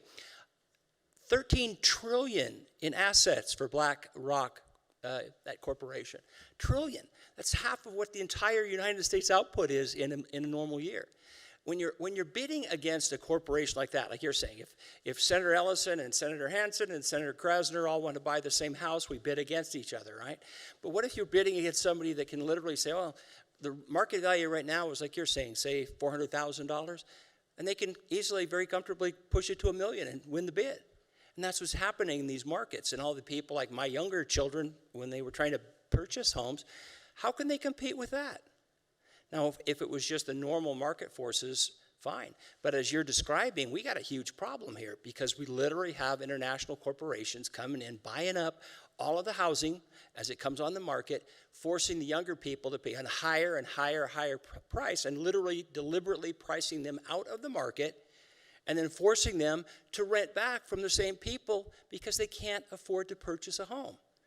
And now if that was normal market price, force is fine. It's not.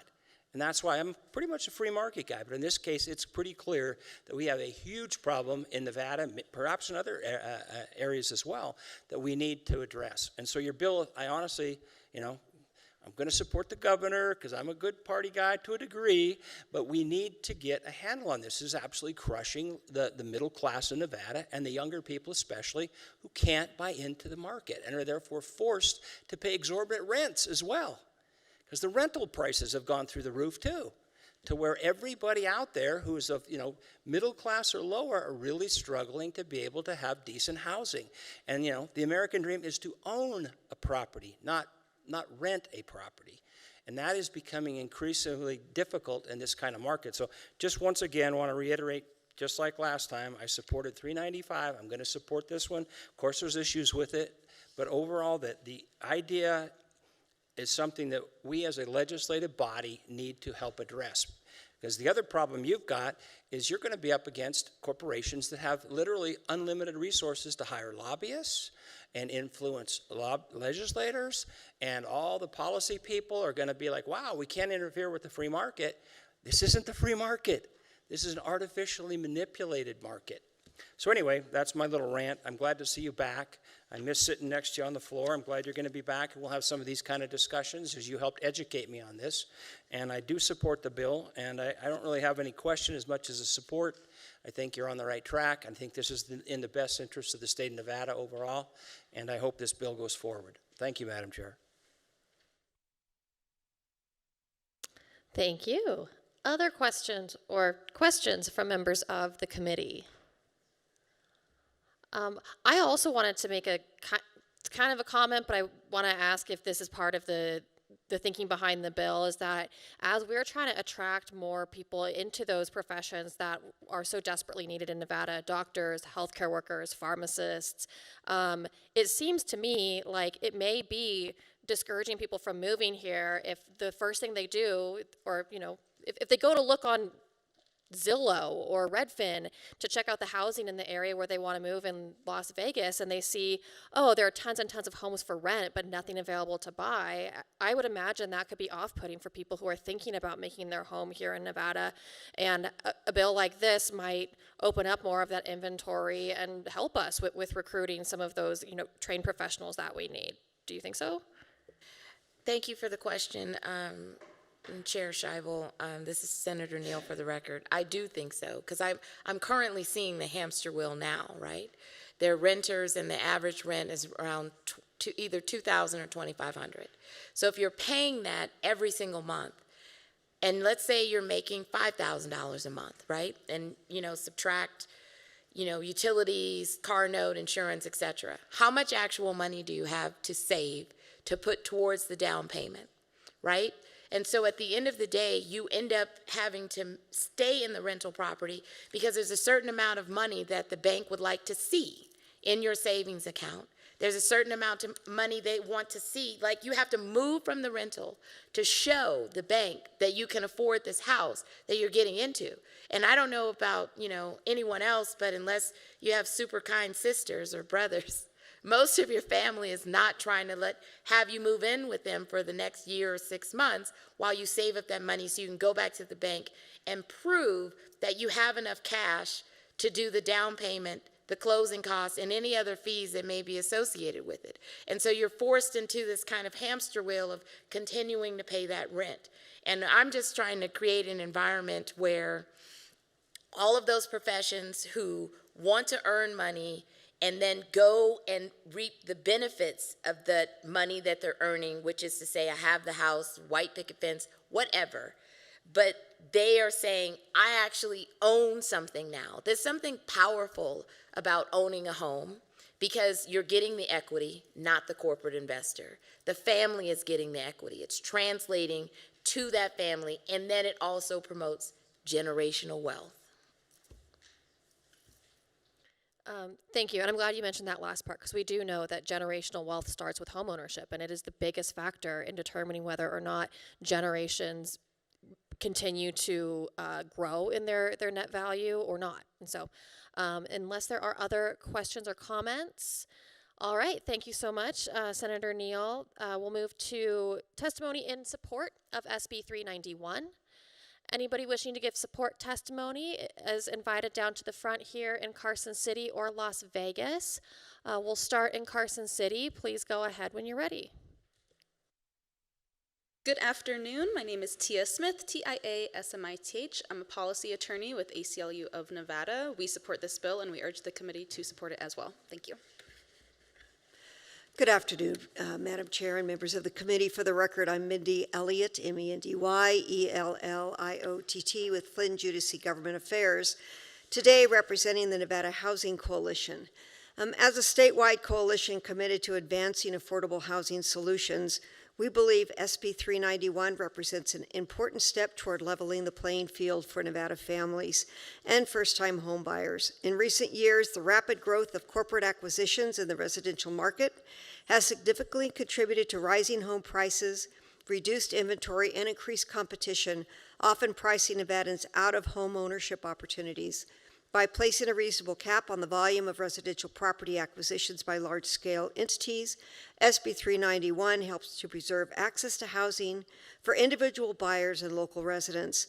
This measure promotes a more balanced housing market and discourages speculative activity that could drive up costs and displace long-term residents.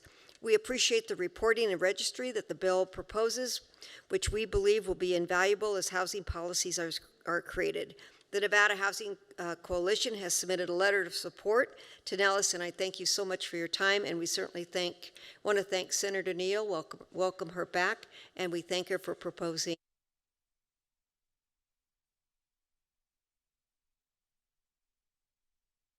All right, we will go next to those in person in Las Vegas to give support testimony on SB 391.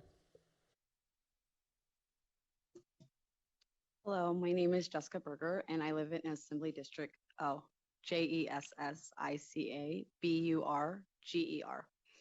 I live in Assembly District 10, and I am a non-traditional graduate of College of Southern Nevada and a current UNLV student. I have faced housing insecurity and including homelessness. I have experienced firsthand how corporate landlords make it more difficult for people like myself to find stable housing. Please vote yes to SB 391. This bill is important because it helps Nevadans in similar situations and provides a fair path to housing opportunities for our community. Thank you. Hello, my name is Raina Burnell. First name R-E-Y-N-A, last name B-E-R-N-A-L. I live in Senate District number 9. and I am here in support of Senate Bill 391. I'd like to thank this committee for allowing me this opportunity to testify. My testimony almost quotes Senator Hansen's words. I am here to in support of the bill because these corporations, in my belief, have created the housing crisis that Nevada now faces. The crisis that my children have now have to face. The buying of a home has become an impossibility. My grandchildren now face the the the crisis of not able to become independent or move away because the rents are too high. So um, I uh, I appreciate if this bill is to pass, it will definitely make life better, not only for my children and my grandchildren, but for a lot of other folks in our community.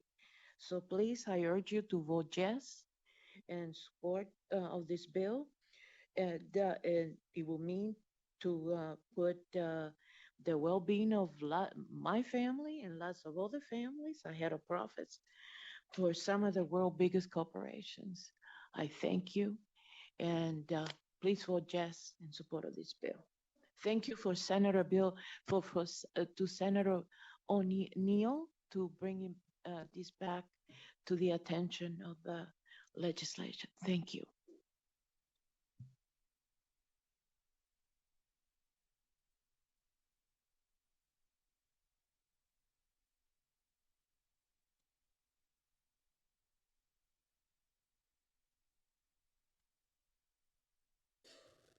Okay. Hi, my name is Miriam Gibson. I am a director of a nonprofit organization called the Village Voices of Southern Nevada.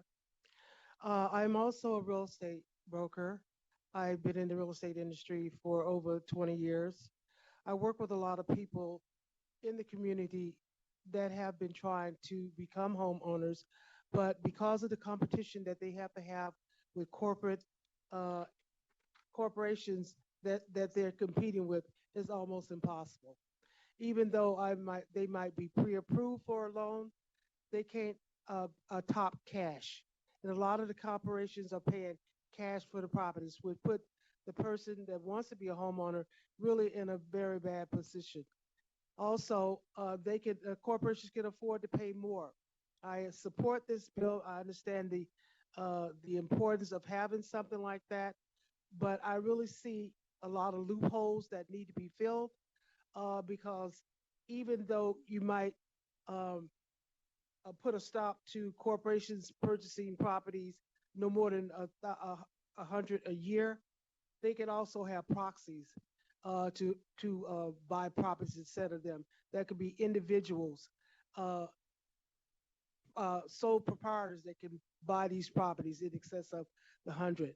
I really feel the direction in which this bill is going. I do support it, but I do think it also can be use a little tweaking also.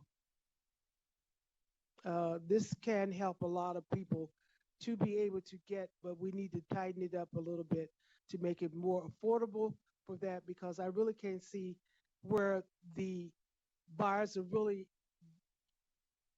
putting in a position where they can compete with the corporations. This is what we need.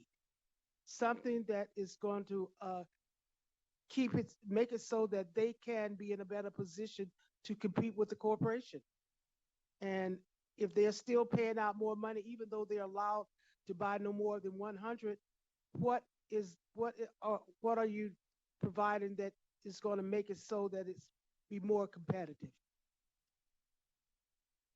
That's what we want, and we want to be able to control the price, because corporations, if they're going to be paying more money, it's still going to drive the price up. What are we going to do to stop that? How can we cap that? But I do support it. I understand the meaning behind it, and thank you for, all your efforts.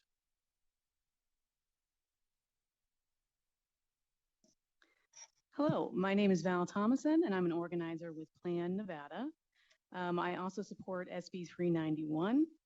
And like many people said earlier, it is estimated that if we stay on track the way that we are doing things, by 2030, more than half of all single-family homes will be owned by corporations and hedge funds. And this isn't just numbers, it does have real-world impacts. As a renter myself, my rent goes up every single year, sometimes by hundreds of dollars when it does go up. I'm a single parent, I only have one income, and I'm constantly worried about these rent increases year after year. But the only way to actually stop being a renter is to buy a home. And today, I can't do that either.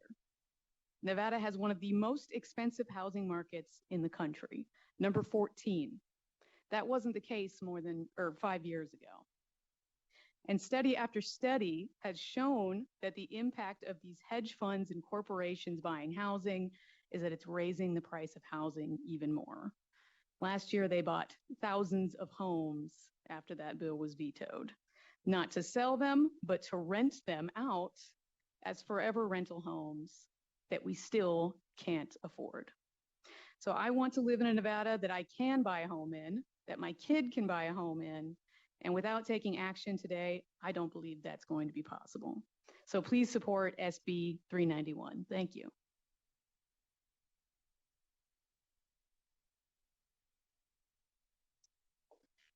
Good afternoon. My name is Antoinette White, Antoinette.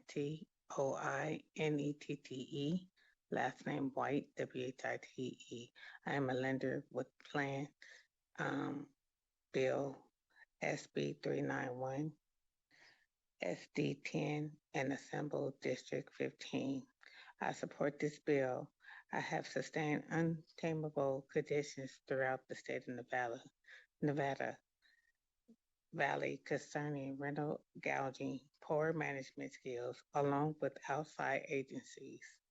I have been and still is dealing with a slum landlord who refuses to fix or even to acknowledge me as a tenant. After giving her a proposal of such conditions that were in my home, paying half of the rent, I came from Hurricane Katrina, leading up to being misplaced, came to Vegas, was hoping to see a better future for myself and daughter. This is not the case. I'm still living in rats, roaches, along with black mold in my home today, which has caused me to be homeless before of another unit, another property dealing with mold. I ask that the court or the Senate legislation please pass this bill. And thank you for your attention. Please pass the bill SB 391. Thank you.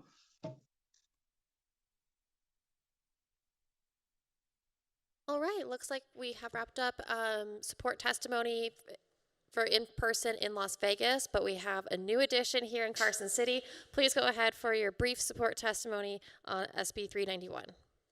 Thank you, Madam Chair, members of the committee. My name is Tom Clark. I'm here on behalf of the Reno Sparks Chamber of Commerce. I apologize for my tardiness. It is a crazy busy day out there, but we did want to express our support for this particular piece of legislation, which might be kind of a surprise for a Chamber of Commerce to be supporting it. But when you look at the number of units that this bill says, 100 units, that could be upwards of half the units that we have on the market at any given time.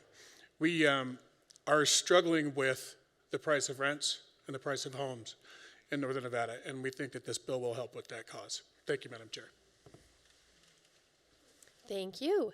At this time, we will go to the phones for support testimony. I'd like to remind everybody calling in that we welcome your additional comments in writing. If you submit those to our committee staff through email, those will get included in the record, and we will take support and then you can just say ditto or I agree today.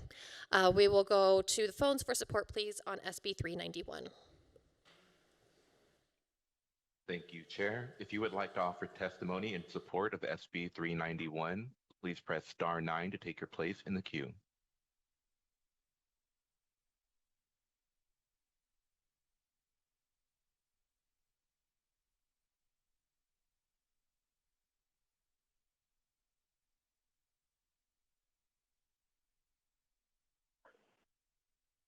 Good afternoon, everyone, again. My name is Samuel Sanchez. I'm going to go ahead and spell it out here, Samuel, and then last name Sanchez.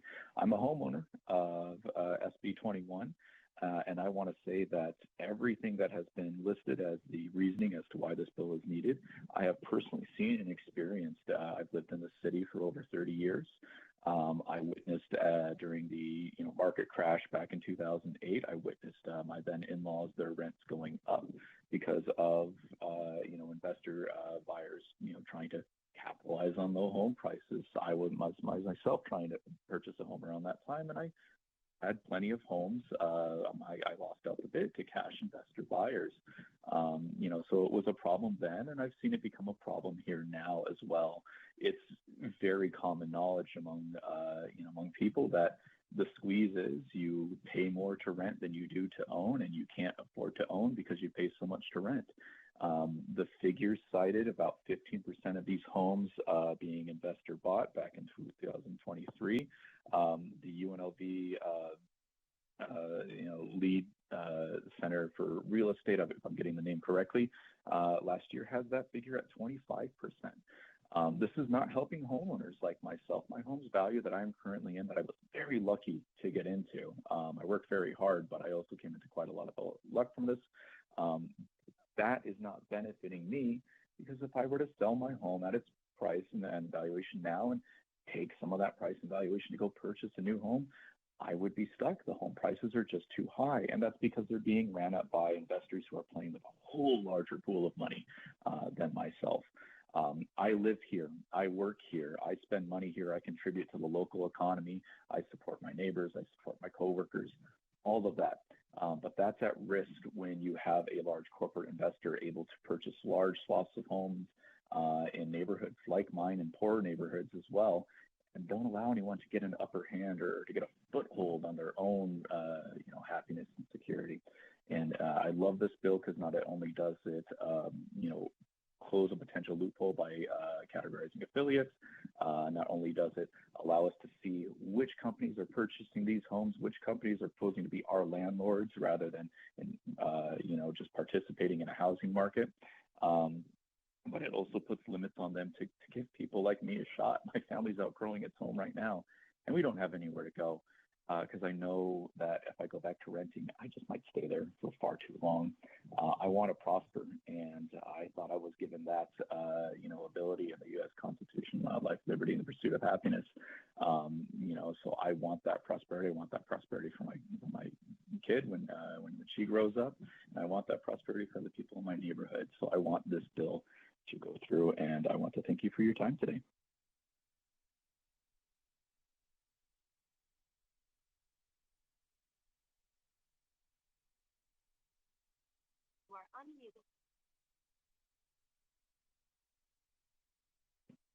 Hello, Chair and members of the committee. My name is Tamika Henry, Tameka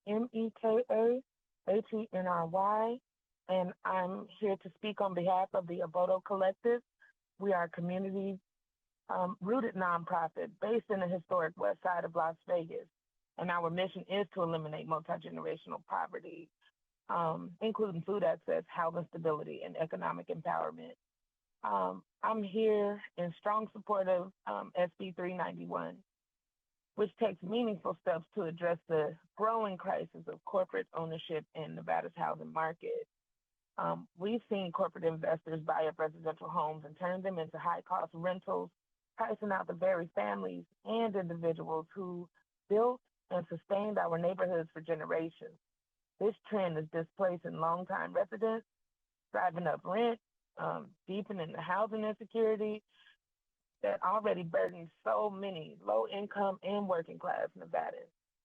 SB 391 offers a path forward, protecting everyday Nevadans' ability to live and thrive in their communities. It prioritizes homes for people, not profit, and helps ensure that neighborhoods remain places of belonging and stability and not just investments. At Aboto Collective, we work with families every day who are facing housing instability. They need relief, they need protection, and they need opportunity. SB 391 delivers on all three of those. We urge you to support this critical bill, and thank you, Senator Neal, for your time and leadership in bringing us forward. Thank you so much.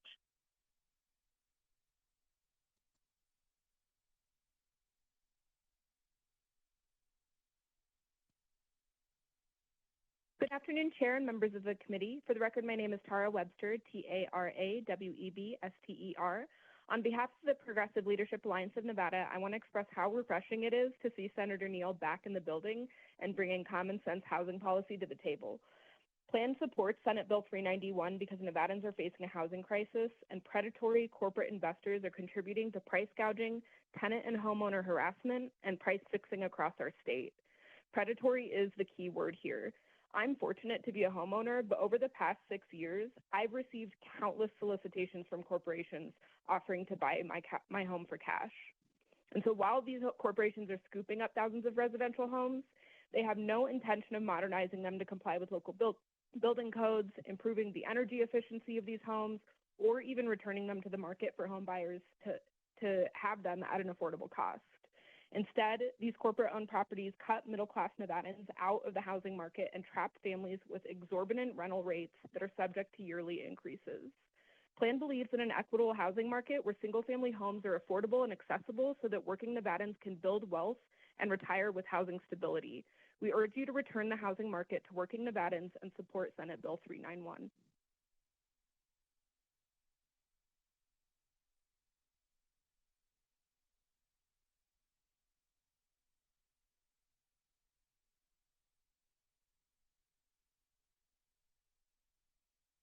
Hello, members of the committee. My name is Abraham Camejo, Abraham, last name Camejo. I'm calling in today from beautiful Las Vegas in support of Assembly Bill 391. Senator Neal, thank you so much for bringing this back. As a father of 6 children, this bill is very concerning as I am worried about the future. Will my children be able to purchase a home when they get old enough? And the scary answer is no. Corporations are currently buying all these homes and they're renting them, raising the rents. They're not investing in fixing them. And if there's any issues, let's say for air conditioning issues, and they're out of state, they're not fixing these issues in a timely manner, affecting our community. Part of the American dream that my parents came to America for was to buy a house for us to live and to grow up. I am proud to be a Nevada resident, born and raised. And so I am encouraging everybody, please support this bill as it is essential to kick out the big corporate greedy companies and help us be able to buy an affordable home and actually make a home a place where we can raise our children. Thank you so much, Senator Neal. It's great to see you back working. Everybody else, thank you. And hello from Las Vegas. Have a great day. Thank you for your time.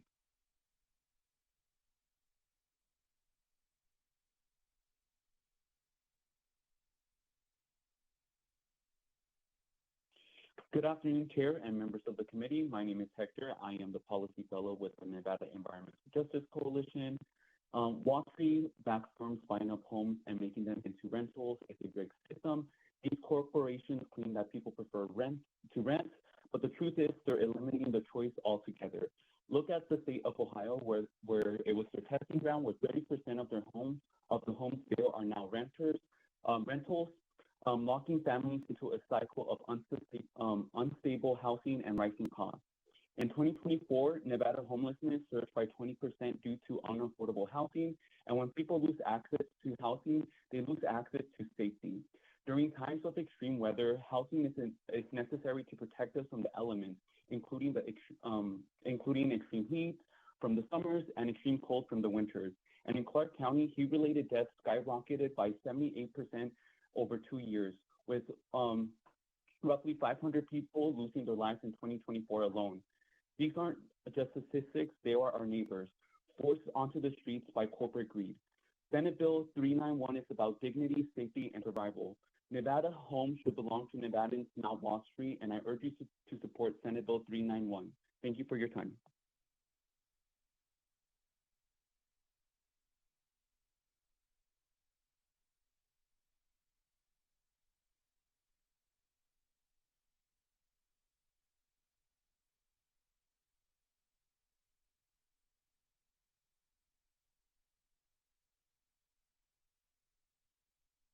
Caller with the last three digits, 887, please press *6 to unmute yourself, and you may begin.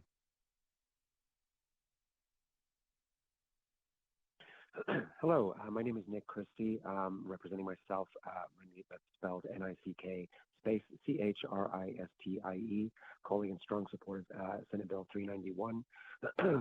I am now in my 40s. I've only ever been a renter. And I've lived in Las Vegas for about 15, 16 years. I would love at this point in my life to got onto the property ladder, but it just seems that the harder I try, the people at the top of that ladder keep kind of pulling it out of reach. And I'm trying to build savings in order to put down a down payment, paying 35, 40, 45% of my income on rent every month. Means that my savings, it's just not happening. And of course, the housing prices are just escalating, meaning that down payment that I'm trying to save for is just getting out of reach as well.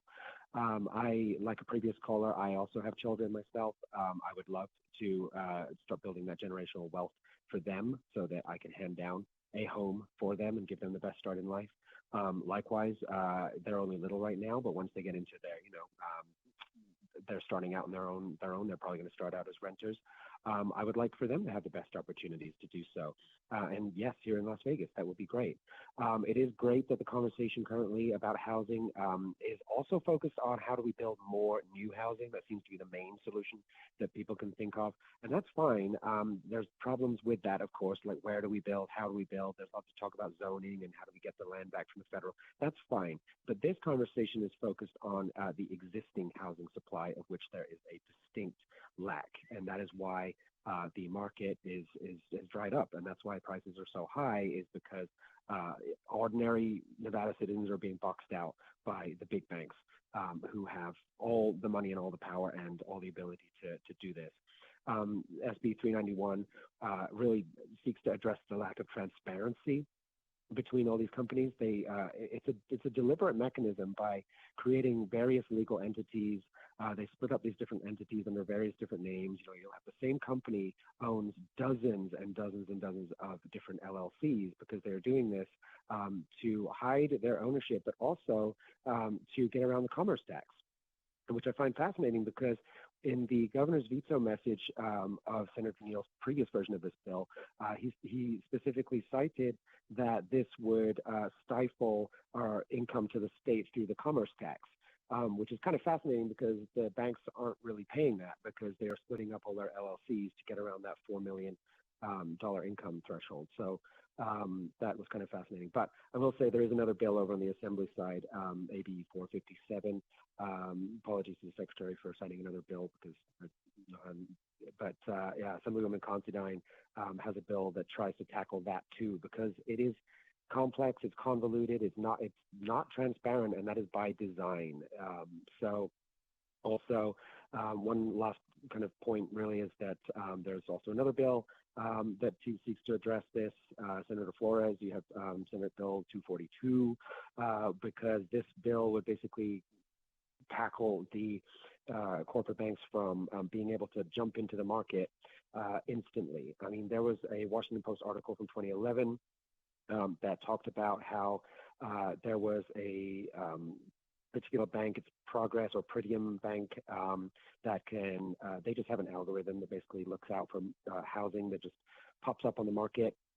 And because they have the money, the resources, they can put in an offer on a listing within 2 hours of the house jumping on the market. And if you think about independent, normal people Do we make a decision on whether we want to put in an offer on a house within 2 hours of it being up for sale? No, the market is not fair. We're being boxed out. And so thank you to Senator Neal. It's also, like everyone else has said, it's great to see you back in action. Credit where it's due. Thank you to Senator Hansen for your support for this topic too. It should be a no-brainer. It should be a free market, and a free market only works if it's fair. So thank you.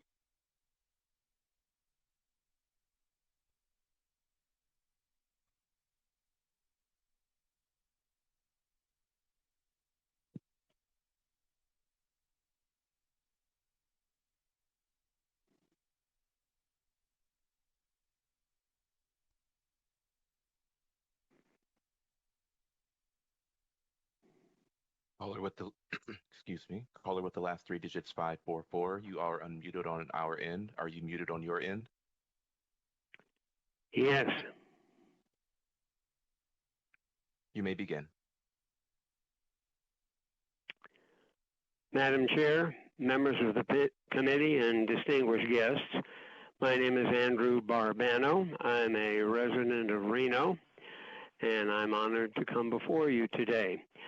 I am the previous caller, I have very little to add. I admire his expertise and his comments. I am the editor of rentvolution.org, nevadalabor.com, and finjoeneal.org, among others. Sound familiar? I'm a member of the Reno Sparks NAACP, Statewide Communications Workers of America Local 9413 AFL-CIO, and a former member of Culinary Local 226. I have been involved in renters' rights and housing equity issues in Nevada since the 1970s. I have written a column for the Sparks Tribune and other publications since 1988 and have resided in Nevada since 1969. I rented in both Las Vegas and Reno before I bought my Reno home. It is good to see Senator Neal standing tall on her first day back on the job. Fantastic. I congratulate Senator Neal for introducing SB 391, SB 121, and others, and welcome her back with today and more than a month of after more than a month of recovery. She has been in my prayers and emanations. Nevada renters have always had precious few rights in law and even fewer when they need to assert those rights. Wall Street is awash in cash and outbidding actual home buyers who need housing and turning them into exploited renters. This bill is a modest attempt to right the ship, and I wholeheartedly support it. You may read decades of research on these issues at rentvolution.org, including the seldom told tale of how the Reno City Council actually passed rent control back in the 1970s. It did not end well for the Reno City Council, and they reneged. I will upload these comments to my websites, media and labor e-lists, social media accounts, and to the committee members. Thank you so much for the insight from my former longtime Sparks Tribune colleague, Senator Hansen. Nice to be on the same side for a change, Ira. And thanks to Senator Neal. I am sure that your father is watching over us today and smiling. Please support SB 391. Andrew Barbano, Reno, Nevada. Be well, raise hell.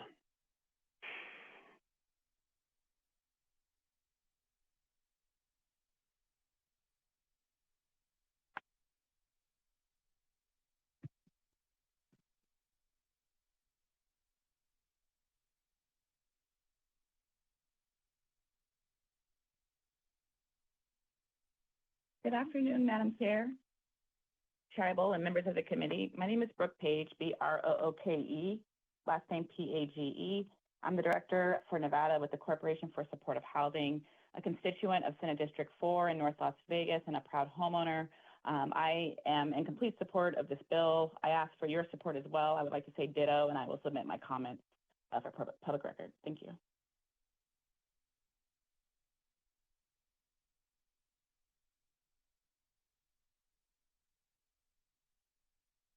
Madam Chair, members of the committee, my name is Kelsey West, Kelsey, West, WEST. I am a homeowner. I serve as the pastor of Nehemiah Ministries here in Las Vegas. But I called today echoing the sentiments of other parents who have called. I am the father of 3 adult sons, and never in my wildest imagination would I have thought that they would not have a fair opportunity to become a homeowner. My favorite childhood game growing up was and still is Monopoly. And at the start of every game, properties are available. And if we don't support such a bill as SB 391, students coming out of high school, students coming out of college will just not have a fair opportunity at the start of the game to buy properties. You know as well as I know, you can't win at Monopoly without some properties. And I'm not asking for my children to be able to go right into Boardwalk or Park Place or the Green properties, but that once upon a time we had starter properties. I'm talking Baltic Avenue, Mediterranean, the light blues, maybe even the purples. And so I'm asking that we not allow those who can automatically afford the yellows and the reds to buy up the properties that we once knew as starter homes. And so it is an honor to be on this call today, to have back in her rightful place Senator Dina Neal. Thank you for being with us on today. But I do stand for the record in support of SB 391. Thank you.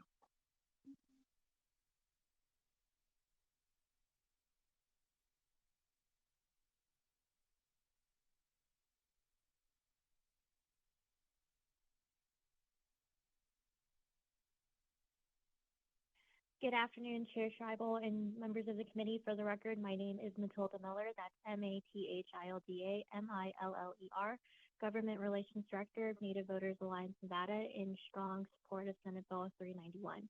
This bill is about pushing back against a rigged system, one where hardworking Nevadans are forced to compete for homes with faceless corporations that treat our neighborhoods like commodities on a trading floor. What this bill says is enough is enough. If you're a corporate buyer looking to scoop up hundreds of homes in a year, Nevada is no longer for sale. Some argue that corporate ownership is minimal. If that's actually the case, then this bill shouldn't bother them unless they're planning to keep buying up our neighborhoods at a large scale. The truth is they're not afraid of red tape. They're afraid of losing control over a market that they've been quietly dominating, one family home at a time. And while they may dismiss our concerns as a narrative, the reality is this: Nevadans watching rent spikes and being shut out of home ownership aren't living a narrative. They're living the consequences of corporate greed. And most importantly, thank you to Senator Neal for championing this critical bill. It's truly wonderful to see you back in the building. Your unwavering commitment to Nevadans is inspiring, and we wish you continued strength and continued healing. And thank you to Senator Hansen for standing up for Nevadans, even when it means going against the grain. We urge your support. Thank you.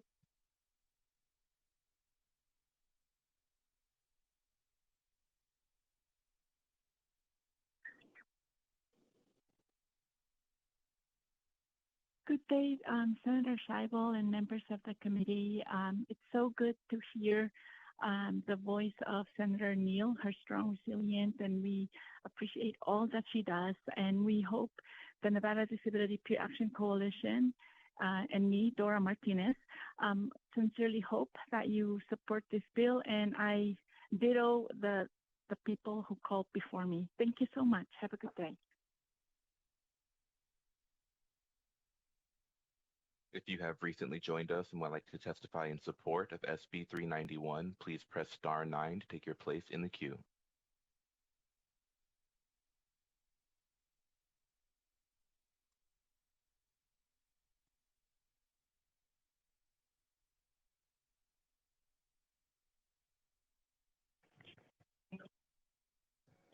Hello, my name is Angelina Saldana, spelled Angelina, last name Saldana. I'm calling in support of SB 391 because it will help even the playing field with corporate landlords and Nevada families.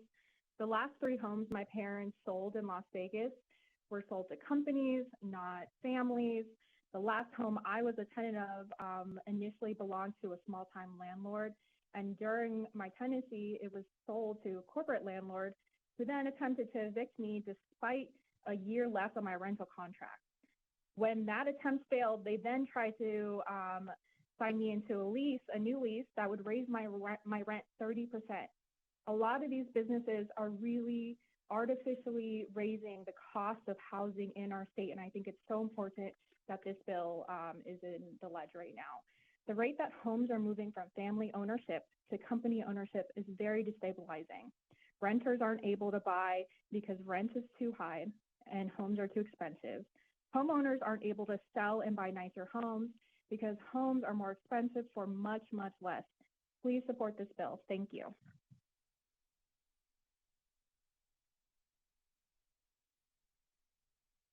There are no other callers wishing to testify in support at this time. Okay.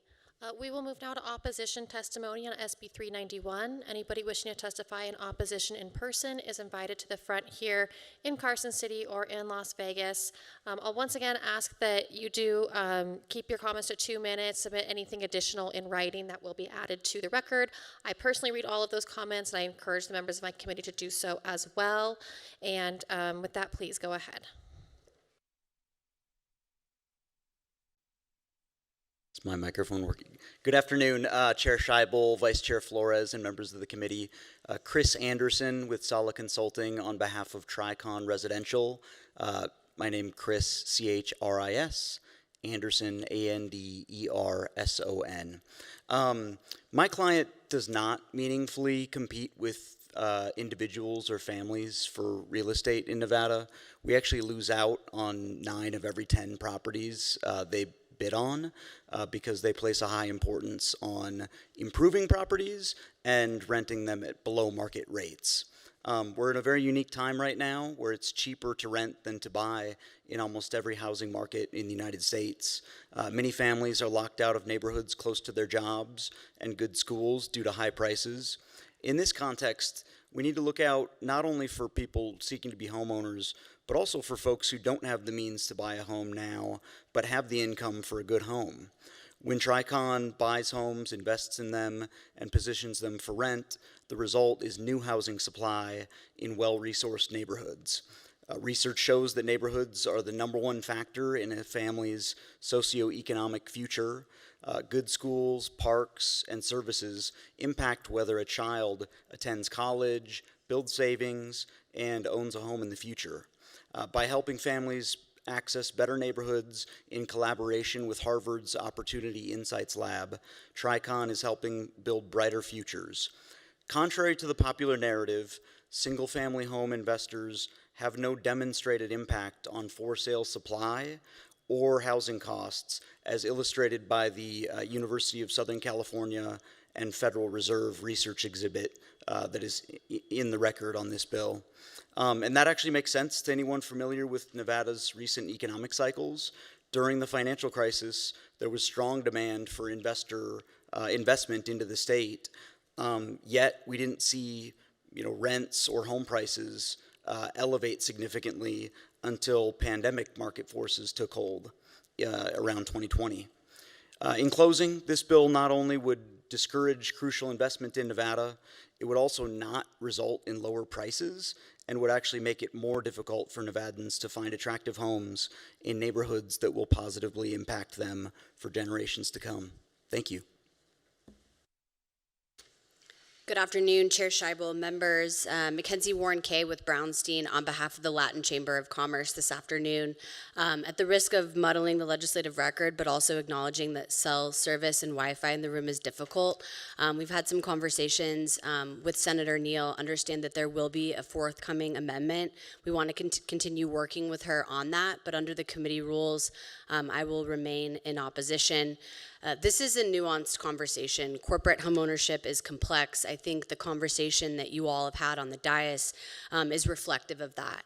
The Latin Chamber is here in opposition to Senate Bill 391 because Latin Chamber feels this puts government in a place where it likely does not belong. We are not in favor of corporations scooping up entire neighborhoods. We agree with Senator Neal that, buying a house should be attainable in Nevada. This is part of the American dream. We want to protect that right for everyday Nevadans and families to be able to buy and sell real estate and transact. It may involve an LLC, for example, perhaps for liability purposes, not because they're a corporate investor. When government starts putting a cap on real estate transactions, as SB 391 proposes to do, picking winners and losers, we are interfering with the free market principles and opening the door to further restricting real estate. The fear here is that SB 391 will stifle economic growth, potentially leading to fewer shovels in the ground, fewer jobs, fewer choices, again, all without reducing rents. The database portion of 391 in Section 2 places more administrative burdens on those mom and pop landlords and risks sending a chilling effect into the housing market that we know is already struggling. This halts investment, reduces inventory. Again, we know this leads to higher rents and home prices. Bottom line, SB 391 brings uncertainty. We know that uncertainty is the enemy of investment. Nevada's housing market needs more development and incentives, not less. We will continue to work with Senator Neal on this bill. Thank you again for hearing it.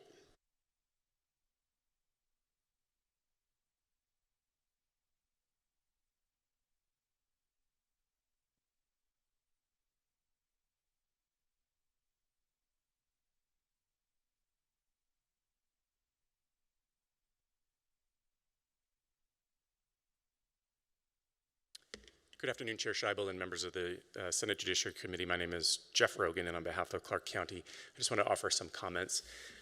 I want to be clear that the county really takes no position on the policy itself. We don't have an opinion on it. What we're mostly concerned on is the representation and the work of our recorders who would be responsible for enforcing it. And to that extent, I have a few comments that we'd like to for you to take into consideration about the actual process of the bill. One of the things is that the bill does not require corporations that are purchasing less than 10 homes or 10 properties to register and obtain a certificate. Unfortunately, when it comes to our recorders, we won't know that. So we won't know whether this corporation or this business is simply not complying with the requirement to obtain a certificate, or they're exempt. And so that's kind of a problem for them. They won't know whether they'll need to record or not record. The same is true about intercorporate transfers in Section 2. We won't know whether this is exempt because it's an intercorporate transfer or not at the window in the recorder's office. We also believe that the reports, the certificates itself, would also need to be recorded so we can keep track of who is purchasing those homes and run appropriate reports. Right now, it's just show the certificate. We need to be able to demonstrate that we're complying with any regulations in the law. Next, with regard to the amendment, the concern that we have is that the amendment now places each of 17 counties with creating a deed form as well as 17 different regulations. We believe, in my view, that it should be one form of deed and one system of regulations rather than 17. If you look in NRS Chapter 111, you'll see that statutes provide for forms of deeds throughout the entire chapter, like a form for a deed upon death. Lastly, I don't believe in reading the proposed bill that the county recorders will be responsible for denying recordation if the corporation or business has exceeded their share of 100 homes. If that's the intent, I don't see it, but if it is, we would have difficulty enforcing that as well, simply because people and corporations purchase homes throughout the state, and our county recorders are only recording in their county. So we won't know what Washoe or Douglas County has recorded for that same corporation.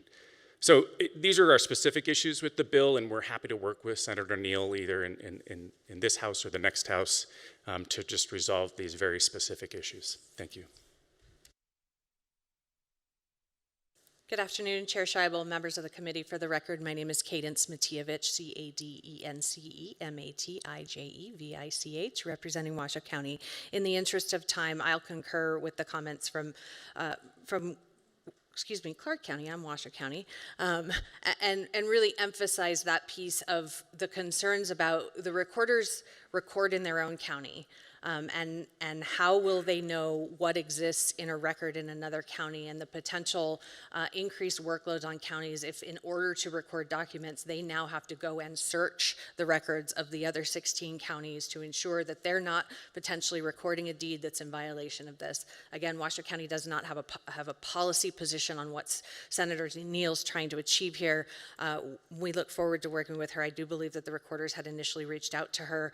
The amendment that was brought forth today does raise those concerns even more, so we'll continue to work with her. Thank you.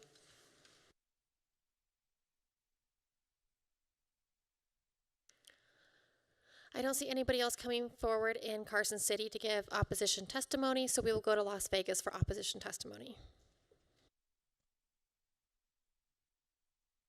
Chair Scheibel and members of the committee, thank you for your time this afternoon. My name is Azim Jessa, Azimjessa, and I'm here on behalf of the Nevada Realtors. Nevada Realtors respectfully opposes SB 391. While we recognize and appreciate the intent behind this bill to address concerns regarding corporate ownership of residential real estate, we believe it may have significant unintended consequences that could negatively impact Nevada's housing market, property rights, and the overall economy. SB 391 restricts certain entities from acquiring more than 100 residential units per year. While the bill seeks to address corporate consolidation of housing, it may inadvertently disrupt market dynamics, particularly in new developments and large-scale housing projects that rely on corporate investment. These projects are often funded by corporations, LLCs, and affiliated entities that play a critical role in expanding or improving Nevada's housing supply. For example, flippers buy rundown homes for cash or at foreclosure auctions. These homes can't be purchased using traditional financing, so by purchasing these homes, rehabilitating them, and then selling them on the open market, that puts the homes back in the hands of a Nevada homeowner.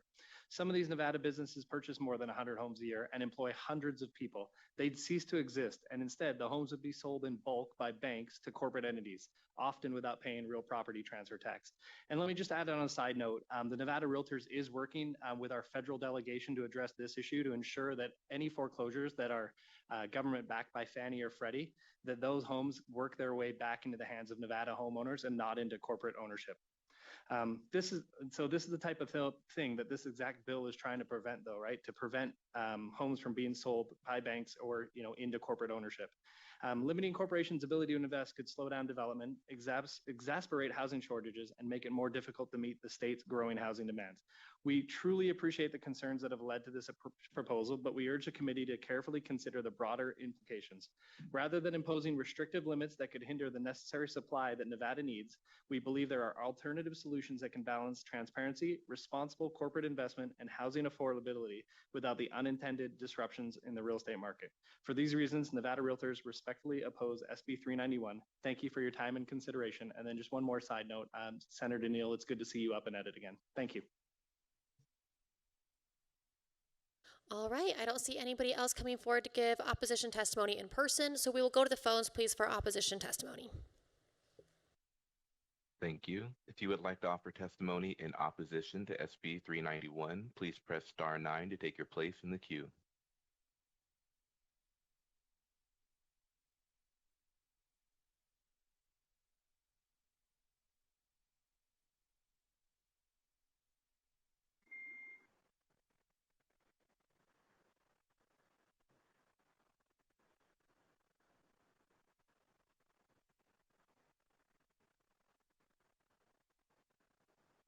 Caller with the last 3 digits, 534. You are unmuted on our end. Are you muted on your end?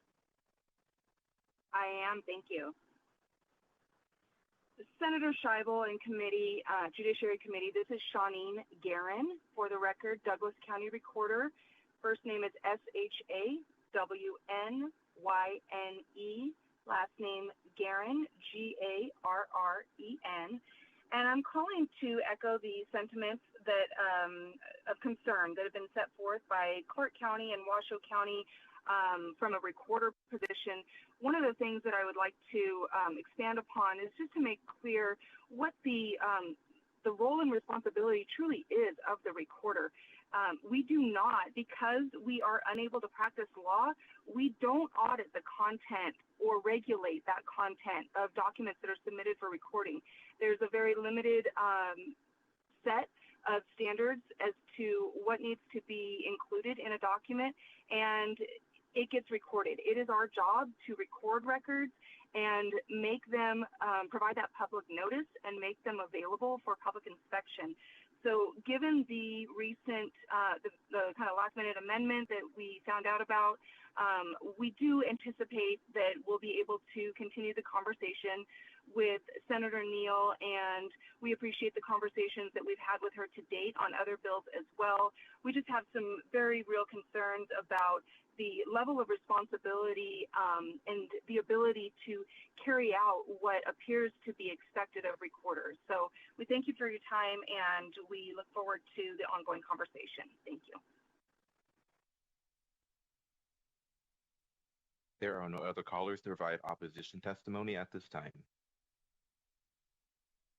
All right, we will move to testimony in the neutral position. Anybody wishing to give neutral testimony in person is invited forward here in Carson City or in Las Vegas. We will start down in Las Vegas with neutral testimony. Good afternoon. My name is Erin Houston, representing the Nevada Secretary of State's office. We testify in the neutral position on Senate Bill 391, and we stand ready to support the legislation if passed. Sorry. Thank you. It looks like that's everybody in Las Vegas, so we'll come back up here to Carson City for neutral testimony. Madam Chair, members of the committee, for the record, John Sandy, John Sande, here today on behalf of the Nevada State Apartment Association. Want to echo all the comments about Senator Neal, and very happy that she's out and about and continuing to do her job here in Carson City. I really appreciate this process. It allows people to get together and figure out meanings behind bills. I'm here in the neutral position. One, to just clarify, the term residential real property seemingly could incorporate multifamily properties. Clearly, from the conversation today, I don't think that is the intent of the bill.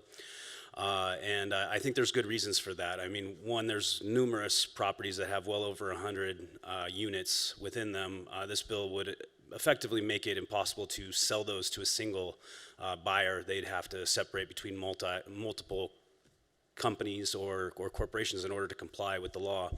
The second reason, too, I think back to my younger days. My parents actually bought, I believe it was a 12-unit apartment complex on Holcomb Lane. They didn't last long as landlords. It was definitely not for them. But I don't think that this bill is trying to target and require small owners of smaller complexes to have to go and register. And my dad is a very competent lawyer. I'm sure he would have known that his requirement, but I don't know that everybody that were to purchase something that's just over 10 units would have to go and register as this bill would require. So because we don't believe it is the intent, we are here in neutral, but just wanted to clarify that for the record. Thank you so much. Talk to you soon. All right, thank you so much for your testimony. I don't see anybody else coming forward to give neutral testimony in person, so we'll go to the phones, please, for neutral testimony on SB 391. Thank you, Chair. The public lines are open and working. However, there are no callers to provide neutral testimony at this time. All right, then that brings us to the conclusion of testimony on SB 391. I'll invite the sponsor back up for there are no closing remarks. All right, so then we will close the hearing on SB 391 and go to a very brief recess.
All right, we will come back to order from our short recess.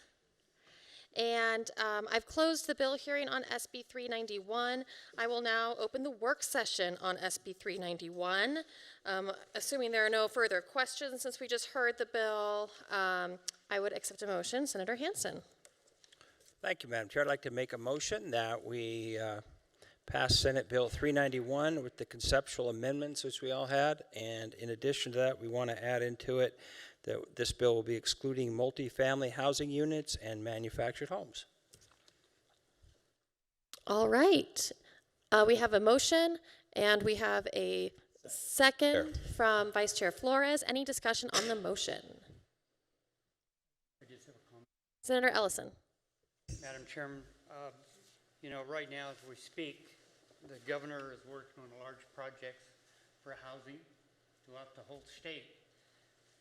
The Chamber of Commerce is working on a large housing development to extend from public lands to expand the city. But I also believe that this state was built by private enterprise and the companies that come in and built the state what it is today. By putting restrictions on the people that are in the state right now, I think it's going to hurt the state of Nevada the way it is right now because it won't expand the way it is. It'll put so many restrictions on it. Even though I like the idea of being able to try to keep foreign investors out, but we're keeping the locals and the people out. And that means stores, gas stations, small market, everything. Somebody's got to invest this money in to make these projects work. So, Madam Chair, I'm going to be a no. Understood. Any further discussion? Not seeing any. All in favor say aye. Aye. Any opposed, nay. Okay, it looks like the nays are Senators Krasner and Ellison. With that, the motion passes, and I will assign the floor statement to Senator Neal. At this time, we are going to continue with work sessions in a masterful demonstration of cooperation. We are actually ready to work session Senate Bill 7 today after all. All of the members have with them on their desks a copy of an amendment, which I understand they don't want to work session today. Never mind. We're going to continue to table SB 7. All right, we will move then to SB 141. And this amendment is also updated from the version that was previously provided to the committee and previously provided on Nellis. And I will open it up for any questions on the revised amendment. Not seeing any, I would accept a motion to amend and do pass. All right, we have a motion, I think that was from Senator Lang, and a second from Senator Nguyen.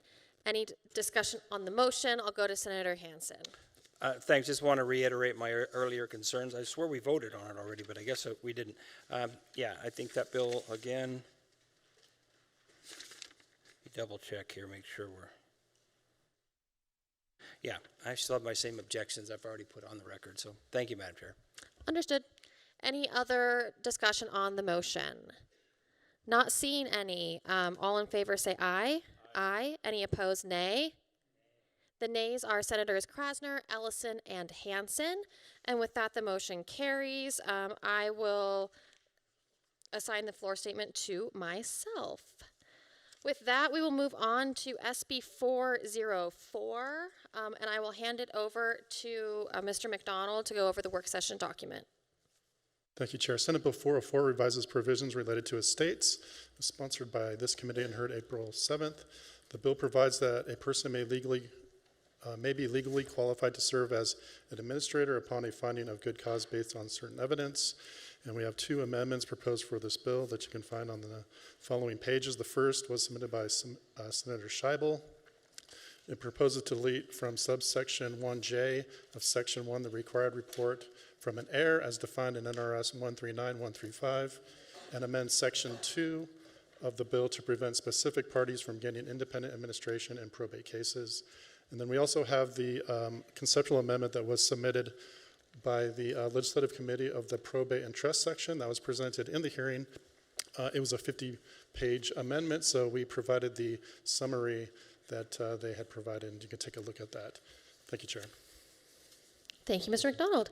Any questions on SB 404? All right, not seeing any questions, I would accept a motion to amend and do pass. All right, we have a motion from Senator Orenshaw. We have a second from Senator Wynn. Any discussion on the motion? Not seeing any. All in favor say aye. Aye. Any opposed, nay. All right, then this motion passes unanimously to amend and do pass SB 404, and I will assign the floor statement to myself. That takes us to what I believe is the final item on our work session for today, SB 450, and I will turn it over to Mr. McDonald. SB 450 revises provisions related to bailiffs and deputy marshals in certain courts, and it was sponsored by the Committee on Government Affairs and heard on April 7th. It provides that bailiffs and deputy marshals in a county whose population is 700,000 or more are local government employees of the county, establishes provisions governing the assignment of such bailiffs and deputy marshals for the court in lieu of such persons being appointed by the judge or justice of the peace, removes the requirement for deputy marshals to comply with any duties prescribed by the judicial officer, authorizes a bailiff or deputy marshal to provide services of process, and removes the requirement for bailiffs and deputy marshals to provide a bond. We have no amendments on this bill. Thank you, Chair. Thank you. Any questions on SB 450? Not seeing any, I would accept a motion to do pass. All right. So moved, Madam Chair. We have a motion from Vice Chair Flores. We have a second from Senator Lang. Any discussion on the motion? Senator Hansen. Madam Chair, I'm just going to be a mild no on this one. I think it's I'm a little uncomfortable. Right now, as I understand, the deputy marshal serves the pleasure of the judge and is actually appointed by the judge. We're kind of interfering in a relationship on a very, that is a very close one in a court system. And I'm not sure if I don't see why we're doing it. I don't see where there's anything broken. I think we should leave this up to the judicial branch. And the way they've been doing it for years seems to be perfectly adequate. So I'll be a mild no on this one. All right, Senator Ellison. Yes, ma'am. I did have a no on this, but mine was about, I thought that Washoe County did come in opposition to this, did they not? You know, we did hear it yesterday, and I've already forgotten. Me too.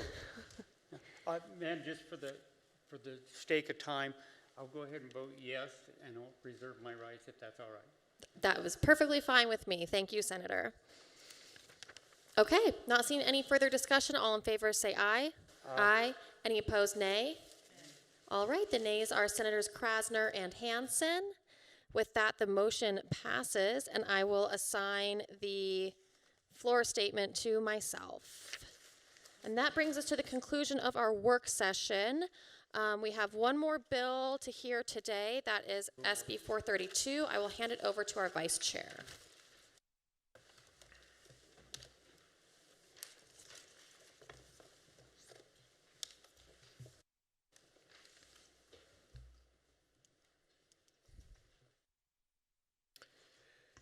And with that, we'll open up the final hearing for today, Senate Bill 432. Madam Chair, whenever you're ready.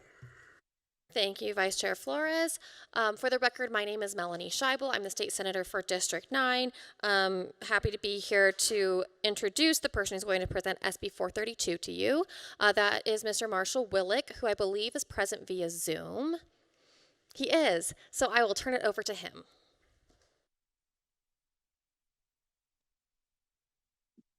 Thank you, Madam Chair, members of the committee.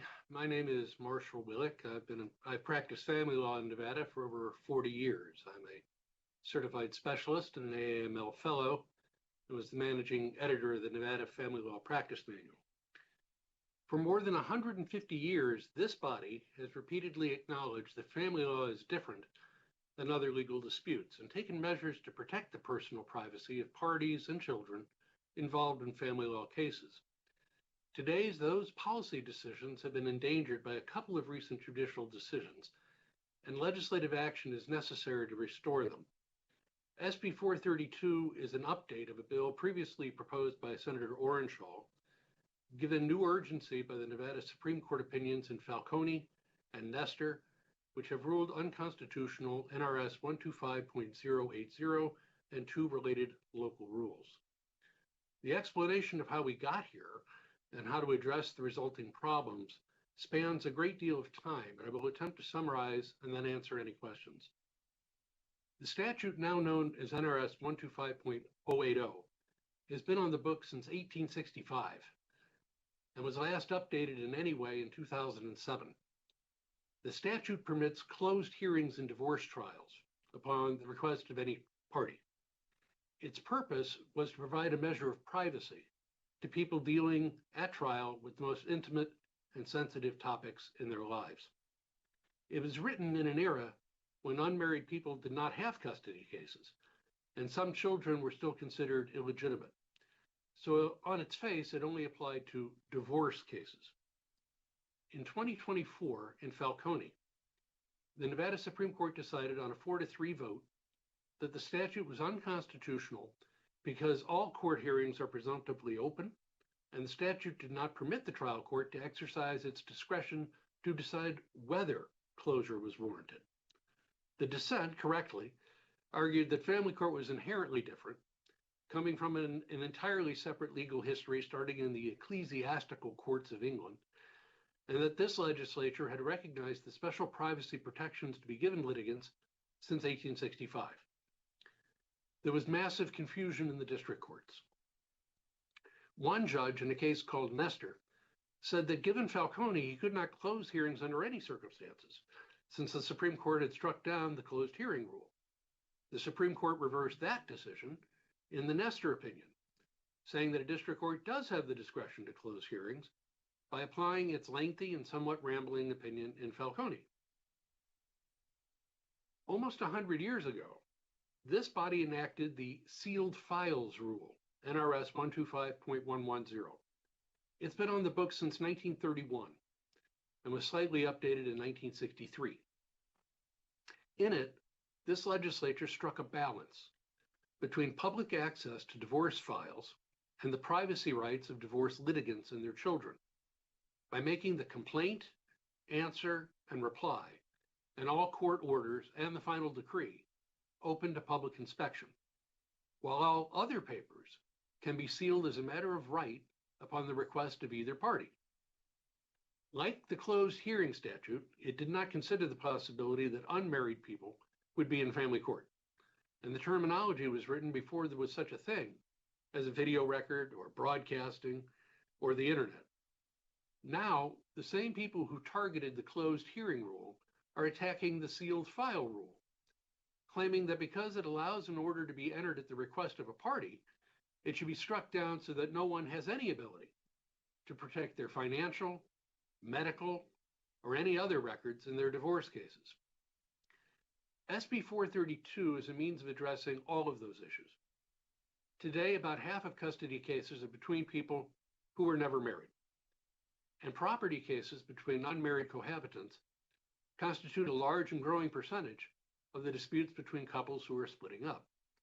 So Section 2 provides an equal protection of the procedural rules to all family court litigants in all family court cases covered by Title 11 of NRS, including divorces, domestic partnerships, adoptions, guardianships, terminations of parental rights, premarital agreements, and other kinds of cases.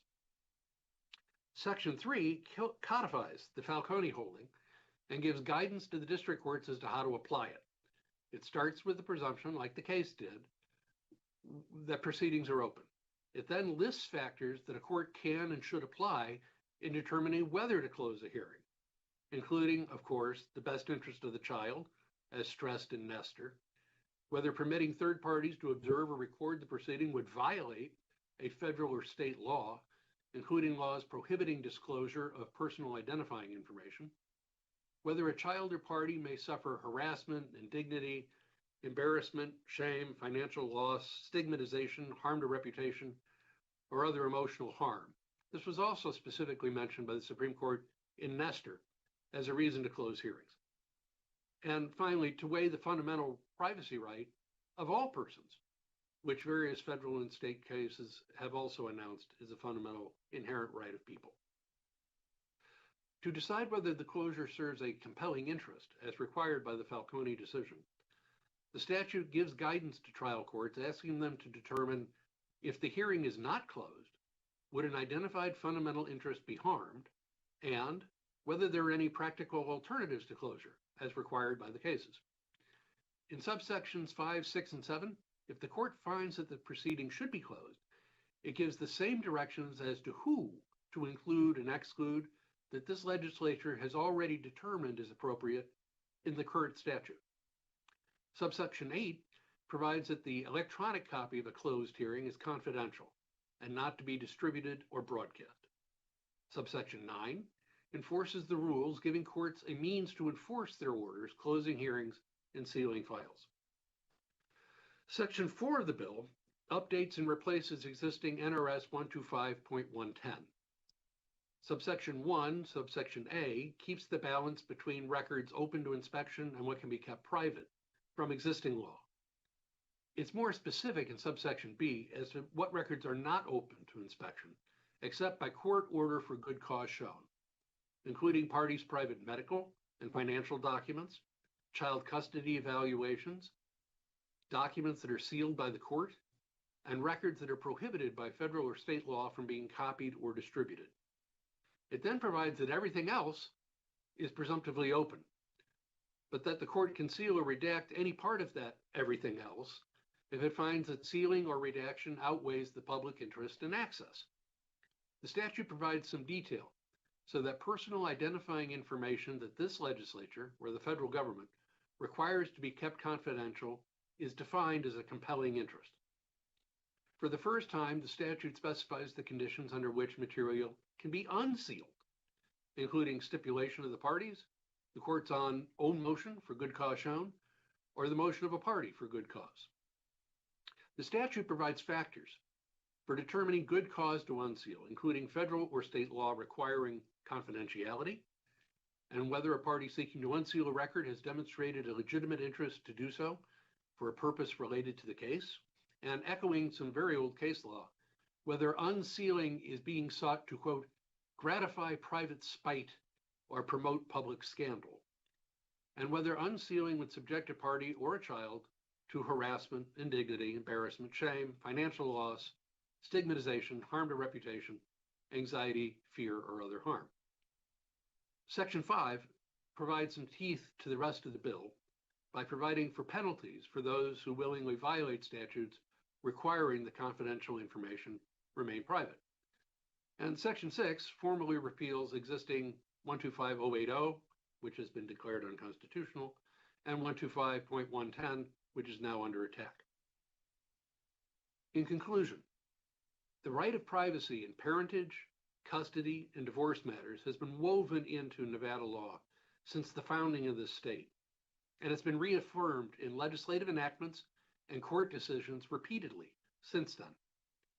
This bill intends to preserve the public policy determinations made by this body in 1864 and 1931, and many times since then, that the right of privacy is a fundamental right, which is a necessary component of the well-established right to personal liberty, which the Nevada Constitution guarantees is inalienable. This bill brings those public policy determinations into the 21st century, treating married and unmarried people equally in terms of their rights to privacy, and accommodating the newly found presumption of openness by providing for application of appropriate judicial discretion in both the closing of hearings and the sealing and unsealing of files. It provides structure for the district courts to make those determinations and properly respects the multitude of state and federal laws dealing with what information is open to public dissemination and what information is required to be kept confidential. Recent cases have made updating those old statutes a necessity. I urge this body to adopt SB 432 in the interest of all people whose private lives and sensitive issues require their passage through the family courts. And I'll gladly answer any questions as to any aspects of the history or this bill.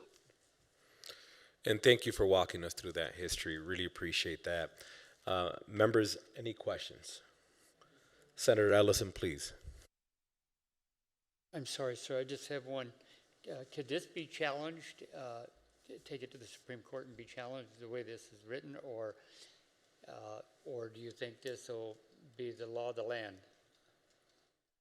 Marshall Willig for the record. Of course it can be challenged. Anything can be challenged. And my guess is that the people who want open and free access to every aspect of every person's personal and private information will indeed challenge it. However, the core of the decision was not that closing hearings or sealing files is bad. They just wanted it to be a matter of judicial discretion.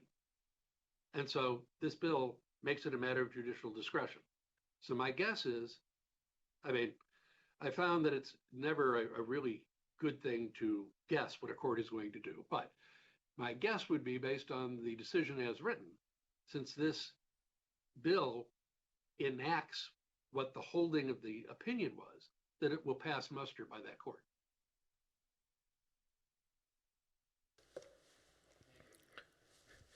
Members, any additional questions? Seeing none, again, thank you for joining us and thank you for walking us through that history of the case. At this time, I'd like to invite those wishing to testify in support of Senate Bill 432. If you could please come forward, Carson City or Las Vegas. We have none in Carson City, but I do see some folk moving forward, I believe, in Las Vegas. Never mind.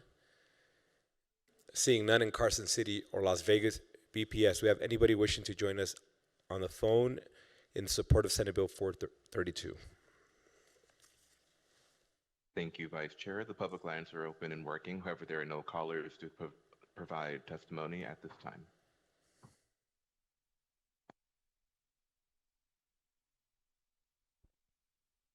Thank you. At this time, I'd like to invite those wishing to testify in opposition to Senate Bill 432, Carson City or Las Vegas. We have none in Carson City, but I do see some folk joining us in Las Vegas. Good afternoon. Welcome.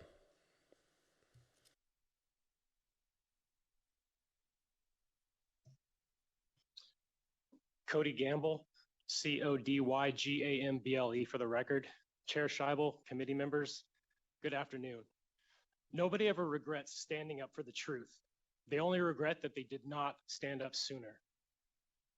On February 17th of 2024, I did just that. Not out of anger, but out of duty. I blew the whistle. I protected identities, including that of the opposing party, and I followed the law. I acted with integrity because not because there's anything good in me, but because of how I was trained as a Nevada Army National Guard soldier and as a father. Under SB 432, I'd be a Class C felon for that. My family court case was sealed, not after any findings, but upon demand of opposing counsel under the statute. No balancing, no discretion, no process, no room for me to object. Then a false allegation came, and I knew it was coming as soon as the case went dark. Predictable as gravity. It wasn't against me, it was against my sons. It split my family in two. CPS investigated, they unsubstantiated the claims. There was no finding, but there was also no accountability. And still, I couldn't get access to the records that I needed to protect the sibling bonds. The file was sealed by default. Later, I was falsely flagged by a technician for having photos on my phone of my daughter's eczema. There was no arrest, there were no charges, just a report. CPS got it. It lingered unproven and unexplained and uncorrected in the record, and it's still there to this day. Another unchecked claim behind closed doors. So I did what my military training teaches. When conventional tools fail, you go unconventional. You adapt, you go outside the wire, you find another way. When I argued this before the Nevada Supreme Court yesterday, Justice Pickering asked the question that SB 432 cannot answer. How can anyone determine if a court order is fair when they can't see what was argued or the evidence that supported it? And that's the core issue. This bill doesn't protect families. It weaponizes secrecy, it shields dysfunction, and it criminalizes accountability. It punishes the very people who refuse to give up when the system breaks down. So SB 432 would make telling the truth when there's no other remedy a felony. And if that's the law, then I am guilty, but I will never be ashamed. Thank you for joining us. Good afternoon to the chair and the committee. My name is Alex Falcone, ALEXFALCONI, and with exception of repeal, am testifying in opposition to this bill on behalf of the Nevada Open Government Coalition, the Nevada Press Association, and the Our Nevada Judges Corporation. We submitted detailed written testimony, which I urge this committee to review because I'm going to spend the remainder of our 2 minutes on other points. I also want to add that our written submission contains a reference to the Legal Aid Coalition's amicus brief supporting my position in the Supreme Court, but we want to clarify to this committee to not infer that they are joining us in opposition to this bill. As the law stands today, the judiciary is capable of closing the courts and denying camera access. The best example that I can give you is conveniently the case mentioned by the letter filed in support of this bill by a litigant politician whose claims unfairly portray the family court and fail to describe the lengths at which the family division goes to ensure that all relevant constitutional factors and privacy factors are considered before allowing access to their courtrooms. The family court judge did not rule in favor of the father in that case. In fact, she expressly denounced his failures to brief the public access issues. Instead, the judge independently came to the aid of the public consistent with First Amendment principles. The judge specifically ordered that my cameras were the only ones allowed in the courtroom and that everyone else was prohibited from recording. The judge also closed the court for the portions of the testimony that she deemed appropriate. Efforts to curtail this discretion so early and without enough of a discussion could have very serious consequences, as Section 5 is so overly broad that it makes it a Category C felony for speaking publicly on issues that are not even limited to family court. Openness promotes public understanding, confidence, and acceptance of judicial processes and results, while secrecy encourages misunderstanding, distrust, and disrespect for the courts. Those are not our words. Those are the words of the Supreme Court of Nevada. No further comment. And thank you for joining us. Is there anybody else wishing to join us in opposition in Las Vegas? Seeing none, we do have somebody joining us here in Carson City. Please proceed. Good afternoon. Thank you so much for letting me speak. I promise I'll be fast. My name is Tia Smith, T-I-A-S-M-I-T-H. I'm a policy attorney with ACLU of Nevada. SB 432 risks limiting public access to records and hearings in a way that will lessen accountability. The bill allows for broad discretion to close proceedings based on subjective standards like reputational harm or emotional discomfort, terms that without clearer limits could be misused to shield misconduct or unfair outcomes from public scrutiny. SB 432 needs to be more narrowly tailored to ensure transparency and uphold the public's right to open courts. Thank you. And thank you for joining us. Anybody else wishing to come forward? Seeing none, BPS, do we have anybody wishing to join us over the phone? Thank you, Vice Chair. The public lines are open and working. However, there are no callers to provide opposition testimony at this time. Perfect. We'll stay on the phone lines. Is there anybody wishing to testify in the neutral position for Senate Bill 432? There are no callers to provide neutral testimony at this time. Thank you. Anybody in Carson City or Las Vegas? Seeing none, at this time, any closing remarks, Madam Chair? She is nodding her head. We are good to go. With that, we'll go ahead and close out the hearing on Senate Bill 432. And lastly, we'll move to public comment. Anybody wishing to come forward in Carson City or Las Vegas for public comment? Seeing none, BPS, do we have anybody wishing to join us over the phone for public comment? Thank you. The public lines are open and working. However, there are no callers to provide public comment at this time. All right, thank you so much, and a huge thank you to our staff and our legislative police, everybody who has been here this long, long day, and I probably should have made this announcement at the beginning, but I'll make it now. We are meeting tomorrow. Tomorrow we're going to get a little bit of a head start. We will meet at 12:30. We've also agreed to switch rooms with the Growth and Infrastructure, some other committee. The Revenue Committee. So Revenue will be down here. Judiciary will be upstairs in what is normally Revenue's room. It's number 2149. See, this is why our staff is so amazing. They are feeding this information to me live. 2149 is the room where Revenue and Government Affairs both meet. We'll be there at 12:30 tomorrow. Also, we will not have committee on Friday. So if you were planning to continue working on your bill tomorrow after that meeting, change your plans because it's got to be done by tomorrow. And we will see you all at 12:30. Until then, we are adjourned.